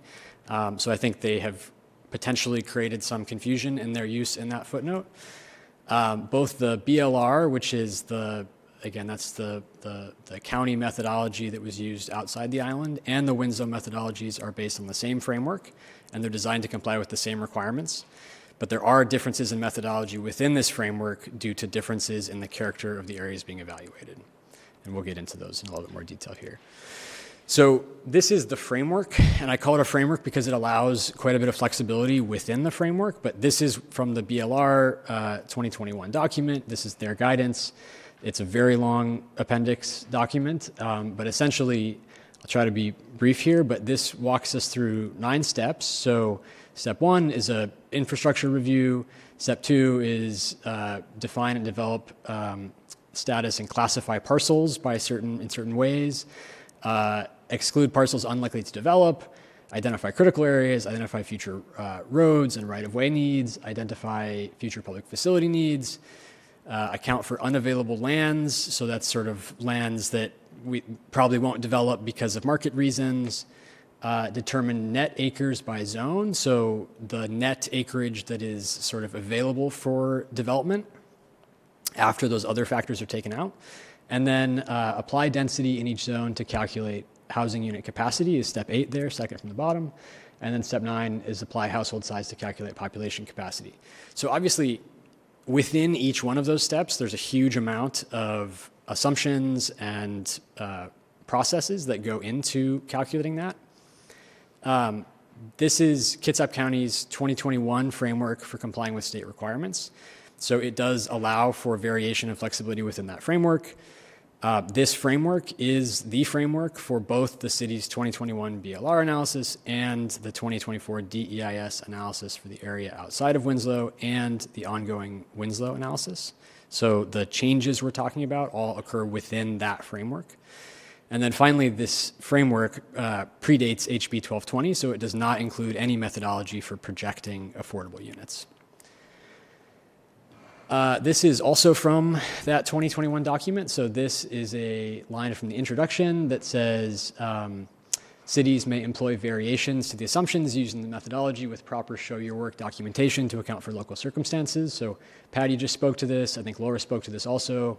Below that are just some snips to show that there are full appendix sections to that report that document not only Bainbridge Island's assumptions that went into it, but also the different assumptions that went into the city of Bremerton and Port Orchard.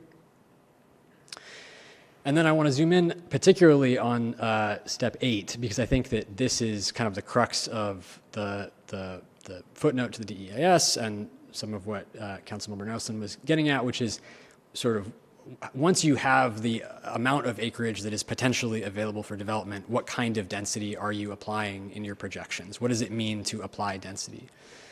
So I hope this is larger for you than it is for me. But I'll try to read it. So this is from the BLR. This is still from the 2021, and this is the document that went into the methodology that the city is using for outside of Winslow.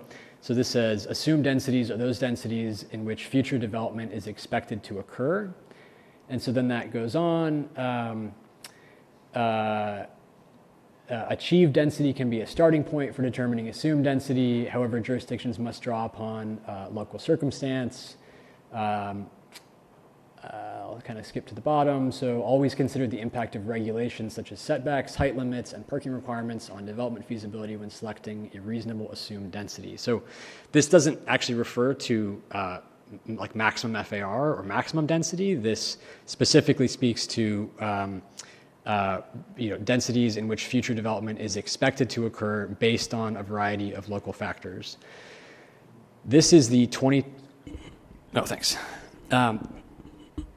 I'll just lean more over this. This is the 2026. This is the latest document from Commerce. This, again, is from the document that was in the council packet. This is specifically guidance for complying with HB 1220, but it speaks to land capacity analysis. So this, again, is speaking to the density component in particular, and it says jurisdictions should establish assumed densities for each residential use. And the second highlight, since the LCA is a forward-looking analysis, jurisdictions should focus on the level of development expected to occur during the planning period. And I'll just keep going here. So assumed densities should consider the maximum densities allowed under the zoning. So they should consider the maximum densities, as well as historic trends and achieved residential densities, as well as factors which may cause trends to change in the future. In some cases, achieved densities will be similar to maximum densities. However, many factors beyond the control of cities and counties can influence the level of future development. Therefore, compare allowed densities. So you heard a lot of this from Laura. This is not very clear-cut, and there's a lot of look to the historical precedent if you can, but if you can't, show your work and make reasonable assumptions. So both the BLR methodology and the HB 1220 guidance from Commerce are both intended to project the level of development expected to occur during the planning period. Neither of these analyses is intended to calculate the maximum possible capacity for development, and a plan that assumed that all possible development would occur within the study period would not meet Commerce requirements without context-specific justification. Okay, I'm going to take just a brief pause here for everyone to process, and then we're going to talk specifically about our methodology for the area of Winslow. So the Winslow methodology, so again, our starting point was the 2021 Kitsap County BLR methodology, but this methodology was designed by the county to evaluate relatively low-value rural parcels under current zoning. So the results in some assumptions that are, this results in some assumptions that are inappropriate for Winslow. The parcels in Winslow are more urban. They're typically higher value than the parcels in the rest of the county and on the rest of the island, and so different development patterns are expected to occur. In the DEIS alternative studied, areas of Winslow were evaluated for significant upzoning, while zoning in the rest of the island remained more consistent. And upzoning makes projection more difficult because it isn't captured in existing data, and we'll show a specific example where that's the case. This is just a simple map that shows the land value per square foot on Bainbridge Island. And so you can just see, obviously, the property values along the water are very high, but then Winslow, it's very concentrated in Winslow. The land values per square foot are very concentrated. They're not as concentrated on the rest of the island. And so, again, that's one of many factors that goes into influencing the land capacity analysis. And so a good, rigorous land capacity analysis is calibrated to account for these differing factors. On the left is kind of a typical snapshot of most of the island. On the right is Winslow. Again, they're just very different existing development patterns and densities that also play into this. And then another point here is on the left, this is all of Kitsap County. There are over 118,000 tax parcels in Kitsap County. So the BLR methodology needs to apply to all of those. And its goal is to get a reasonable result when all of those are kind of averaged and taken together.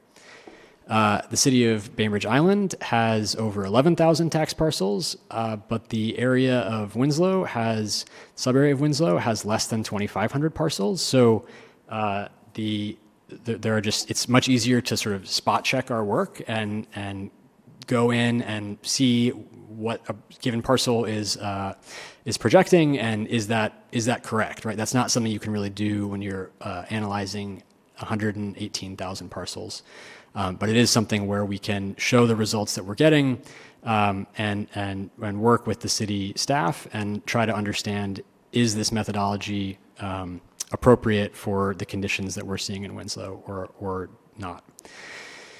So here's one specific example, and this is fairly technical, but this is a fairly technical topic, so I hope you're ready for that.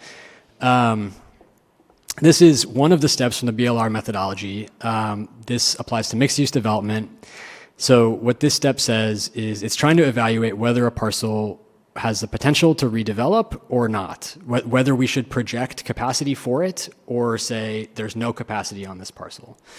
So the bottom part of that text says, for any parcel not classified as vacant or pipeline, assign underutilized, which would mean we think there is capacity there that we should calculate, if it meets any of the following criteria. So criteria 1, it's located in a mixed-use commercial or industrial zone, and it's occupied by a detached single-family home, cottage, mobile manufactured home, garage or shed. So the existing use is considered a low, an underutilized use relative to the zoning. Or criteria 2, the property's improvement to land value ratio is less than 0.5. So, if the value of a structure was say $100,000 and the value of the land was say $100,000, that ratio would be 1. And if the structure value starts dropping, that ratio goes down. So this is trying to screen for low value structures on higher value parcels. This is and I should say critically, that is the only way that the BLR methodology basically screens to see whether properties, mixed use or commercial properties, are underutilized or have development capacity on them or not. This is a particular parcel in Winslow. Some of you may know, it's in High School Road. On the bottom left there is just the same text again for reference from the BLR methodology. So this is in the High School Road zone. It is not vacant. It is not a pipeline parcel, which means there's a permit in and we kind of know how it's going to develop. It is in a mixed-use zone. It is not a single-family home, cottage, mobile, manufactured home, garage, or shed. The latest tax data on this shows us that the assessed improvement value is $3.9 million. This is a new Walgreens, so it's a pretty new, relatively nice facility that costs a fair amount to build. The assessed land value is $1.7 million. And so the improvement value over the land value is 2.28. And so the result is 2.28 is much larger than 0.5. Therefore, the BLR methodology tells us this parcel will not redevelop. So again, because the value of the structure is quite a bit higher than the value of the land, it says it will not develop. But in reality, so the lot size here is 68,000 square feet. The basic maximum allowable FAR currently is 0.3. The current maximum allowable development then, where FAR, you multiply the lot size by the FAR to determine the allowable square footage of the building. So multiplying 68,000 by 0.3, you get a current maximum allowable development of about 20,000 square feet. The current existing development, that Walgreens, is about 14,000 square feet. So the existing square footage compared to what is potentially allowed under the current zoning means it's about 70% utilized. So that's fairly good. It's not it's not at capacity, but it's pretty utilized. And so we might say, it might develop, but there's not a ton of development pressure on that. There's not a lot of unrealized development that would make it worth it to redevelop that parcel.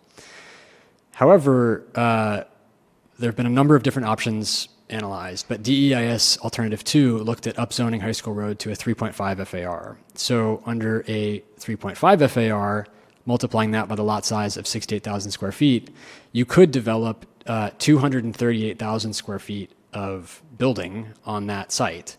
So the existing square footage of about 14,000 square feet relative to the new building that you could potentially build of 238,000 square feet means that site is only 6% utilized. So in reality, under an upzone, there's a really significant likelihood that that site would redevelop because there's a huge amount of capacity that's left on the table there in that upzone.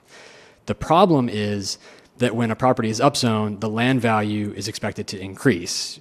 It's basically value creation for the landowner. So the existing land value calculation, which the BLR uses, it's not applicable, right? Because it's using the existing land value, but what we need to screen for is the projected land value. And because there isn't a simple way of calculating future land value based on an upzone, we've added a new operation to look at essentially, it's what the BLR does on residential parcels, which is look at, on residential parcels, it looks at the existing number of dwelling units compared to the capacity for dwelling units, and it uses a threshold to determine if that parcel's underutilized.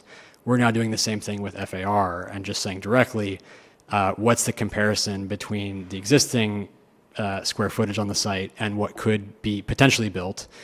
And if it crosses a certain threshold, we're saying not that it will develop, but that it at least has the potential to develop, and that then becomes a parcel that moves along in the analysis rather than being screened out. This is just one instance where the BLR methodology is inappropriate for Winslow. In this particular case, that change that we made to the methodology resulted in an increased capacity projection relative to the BLR methodology because the BLR was just screening out all of those parcels that may have redeveloped under an upzone. We're now, that's part of the current analysis. In other instances, the change to the methodology resulted in a reduced capacity projection, but in each instance, the goal is to increase realism and accuracy based on the conditions that are specific to Winslow. This refinement makes the Winslow methodology a more realistic estimate of the level of development expected to occur during the planning period, which is the Commerce requirement. And I also want to speak specifically to Councilmember Nelson's question about the June 2025 interim capacity analysis, which followed the DEIS and was delivered in June. So that was not a different, it was not a fundamentally different analysis. That was working within the same framework. So we had, at the time, we had rebuilt the model so that it could run algorithmically rather than through a series of manual operations in GIS. During that process, we identified some other instances where the BLR methodology was resulting in outcomes that were not appropriate for Winslow. For example, the example I just gave.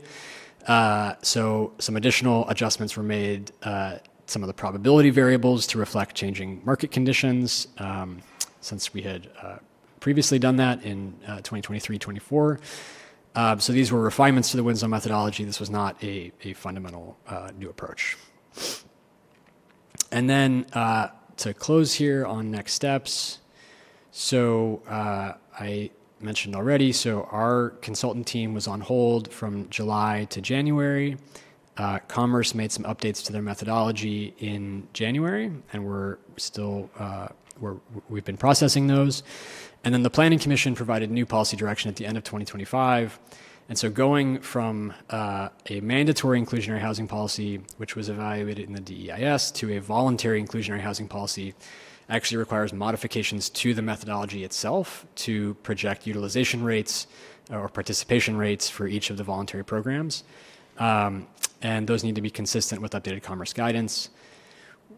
Our understanding is that we are turning over our capacity analysis and the results to the city to provide to Commerce by the end of the month, which is a week from Friday.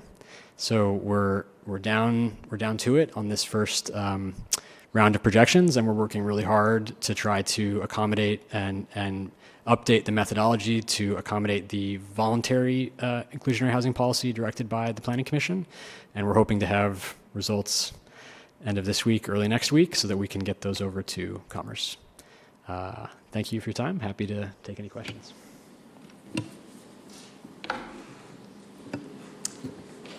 Thank you. Who was first? Councilmember Schneider? All right, thank you, Deputy Mayor. So, interesting choice of examples, right? I think we all can instantly relate to something that we've seen in just, recent years.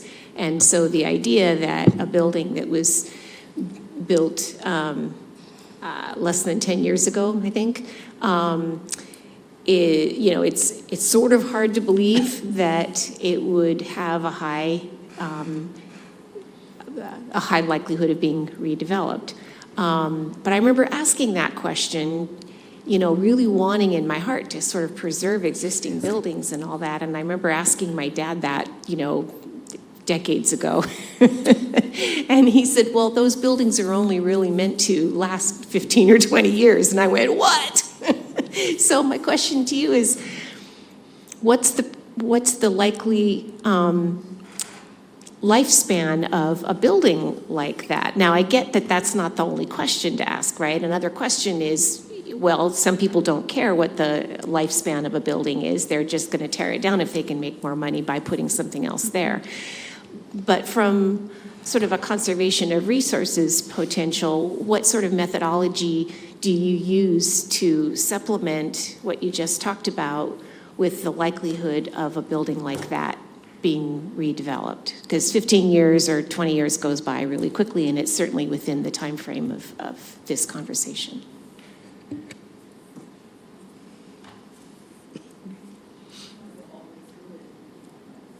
No, I think it's preferable to be able to have that question answered as it's asked. I think the short answer is, it's a good question, and it's something that should be considered and evaluated. The methodology, our methodology does not account for the age of the building, because as I said, what we're trying to do is capture the sort of developer mentality, development conditions that as they actually happen in the world. And so while it is not, depending on your frame of mind, I think there are really good reasons for trying to preserve existing buildings. But as I put in that example, if that site is 7% utilized and a developer can build, 220,000 new square feet, which could be, a 10-story, there's height limits also, but that's a big building. An additional 220,000 square feet is a very large building. They're not going to be deterred by the age of the building. And unless there are other development regulations that are put in place, that wouldn't hinder development. Councilmember Lant? Okay, we'll just run down the line here. Thank you for that, all that information. A couple questions. So when you do your high view of the lots, and specifically the Winslow sub-area lots, are you just looking strictly at the size of the lots and if they're in residential zones, period, or are you doing a deep dive into how many of those lots are actually in recorded subdivisions? They're in plats. They have agreements that are underlying the likelihood of them, without consensus of a whole group of people, that area will likely not redevelop, even though you've said it's got potential to. How did you look at those things? Another really good question. I mean, the BLR methodology does not account for that. I think one of the fundamental challenge of this process at any scale, but even at the scale of Winslow, is it needs to be an automated, at least theoretically, an automated process where you don't have to read through a covenant to do a projection. And so the county, when they're providing a methodology to evaluate 117,000 parcels, there's going to be stuff they miss, right? There are going to be covenants that aren't captured, and so individual parcels are not going to be accurately reflected. The goal is to get something that, on average, when applied across the parcel group, is going to be as accurate as possible. And so I think this speaks a little bit to what Laura was saying earlier. Like, if we knew that every single parcel in Winslow had a restrictive covenant on it that prohibited future development for certain reasons, we would try to factor that in. But I think, that is not something that is currently factored into the methodology. But you realize that there are many, many, many platted lots in this specific area. So I think there's some areas of the island that you could get away with that plus or minus of error. But I think in Winslow specifically, especially the newer neighborhoods, I think there's many, many subdivisions that have, large recorded systems. So I would think that would have been actually taken into account as a major factor of weighting how much capacity we had.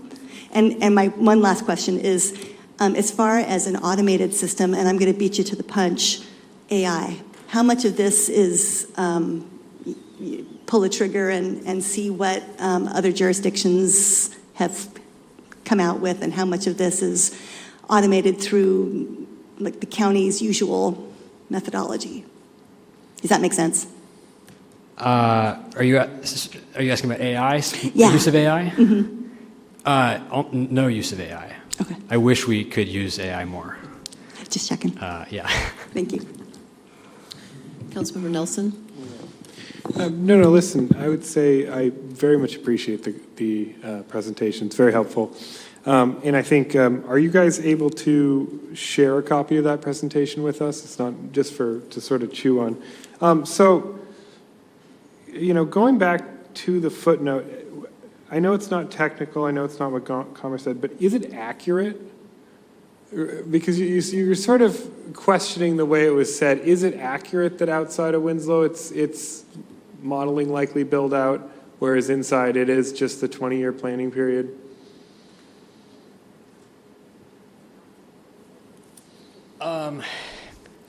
I think they are both, again, like I said, they are both trying to comply with the same requirements. I think that I can't speak to the methodology that we weren't involved in the methodology that was used for the area outside Winslow. LMN was only involved with the area inside Winslow.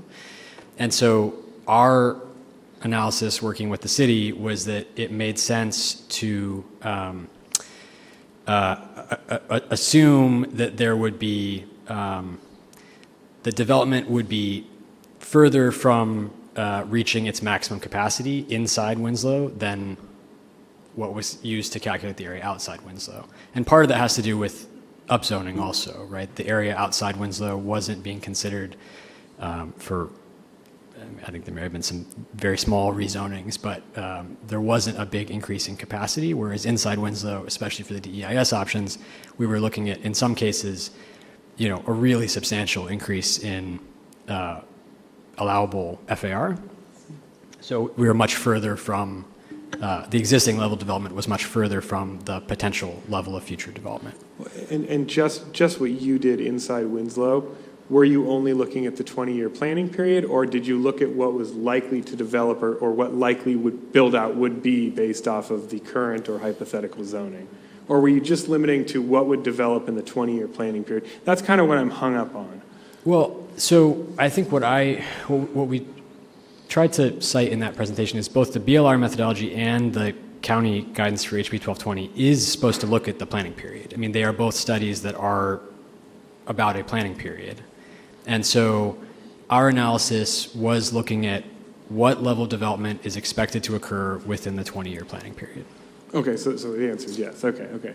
And because I'm just trying to understand, if you did look at likely build out, even in Winslow, would that show more capacity or less capacity under current zoning?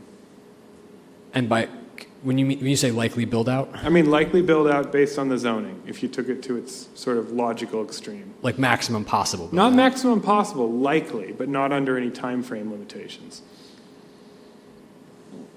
I'm not aware of technical guidance that differentiates between those standards. I mean, I think that, what the land capacity analysis does is it first sort of calculates given a bunch of deductions for things like critical areas and roads and things like that, how much land is then available to develop. And then it says multiply that by a density factor that is reasonable based on past, ideally historical projections, but reasonable factors. So I think it's probably true that if you said, to me, if you said there's no limit on the horizon, there's no time limit, to me that would be equivalent to sort of maximum possible. That would be multiplying your available development land by the maximum density allowed under the zoning. It'd be sort of full maximum build out. But that is explicitly not what the Commerce Guidance asks us to do. They ask us to look at reasonable development factors, which I think is what controls for the 20-year period. Okay. And then as far as the actual proposed, applying the proposed zoning, that's also just over the 20-year planning period. So when you look at the capacity that's created under proposed zoning changes, you're only looking at 20 years. You're not looking at the maximum that it could build out, right? Are you doing the same thing for current zoning and sort of proposed zoning is what I'm getting at? The capacity projection is only run on a zoning condition. So for the three alternatives that were studied, or the preferred alternative that we're working towards, it's basically the new zoning map, right? It's the new zoning map that Planning Commission has handed down. We're assuming, or the study assumes, that zoning remains in place for the planning period. Does that answer the question? No, I'm just saying, but you're still just looking at the planning period, right? You're not looking beyond that, just as you are with current zoning. The analysis assumes that whatever zoning, like in the case of Winslow, like what our latest analysis says is that, starting at the point of the analysis, certain areas are upzoned according to Planning Commission recommendations. That is then the zoning condition for the duration of the planning period. And so we are projecting under those conditions. We're not assuming that there will be future zoning changes in the future. Sorry if I'm not understanding the question. Yeah, I feel like I'm not getting through. I'll ask one more time, and then I'm just trying to say, when you're looking at proposed zoning changes, right? You're only thinking about what capacity is created over the planning period. You're not thinking about any build out that could occur after the planning period, right? That's right. Okay. Thank you. Councilmember Matthews? Thanks, Deputy Mayor. Thank you so much for being here, Element. It's really great to see you. It feels like it's been a while. It was pretty cool to look back and see ourselves aging in real time, so that's always great. I just had more of a comment, I think, than a question.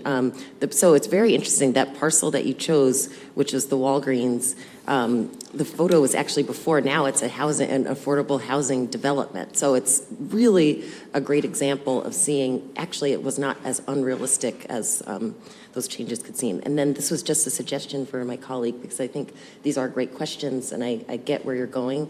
I think someone or an entity missing from this equation is the county, and that's where those numbers come from.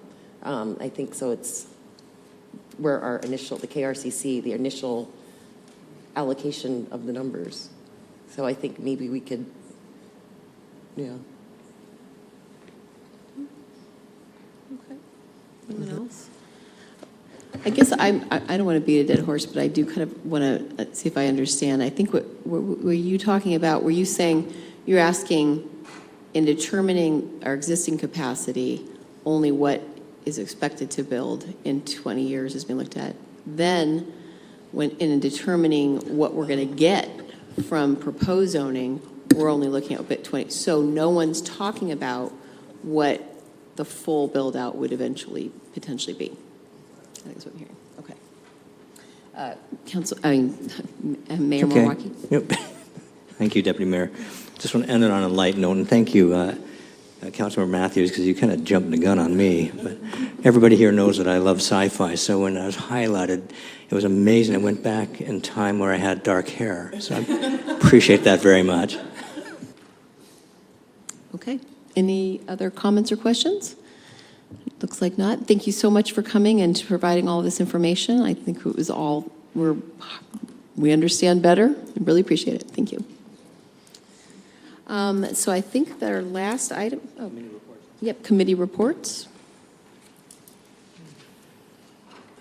Oh, okay.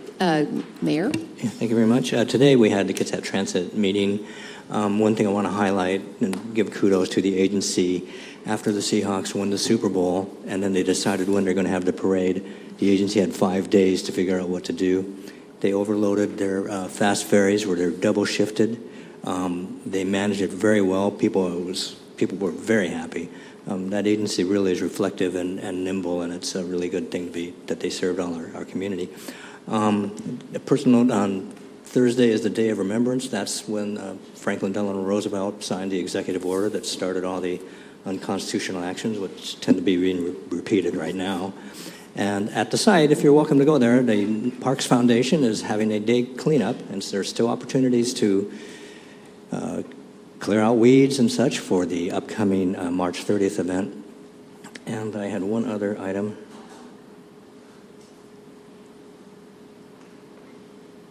Oh, the Public Art Committee met, and they are moving forward on some poetry selection process. The city and the Public Art Committee are working out what that process might be. Not sure who's next. How about Councilmember Matthews? Thanks, Deputy Mayor. So just one recap. Planning Commission met this past Thursday.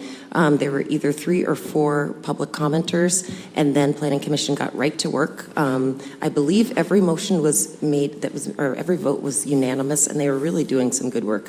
They're working through the elements of the comprehensive plan. So just a couple, they talked about 13.1, dark skies.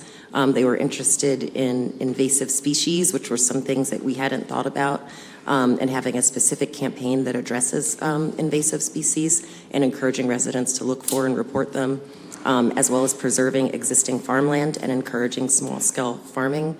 And they decided not to go through each of our motions individually and work them in until they had them all in one as one body of work, but they did get a chance to add Councilmember Schneider's motion, and that was added to policy HO 311 unanimously.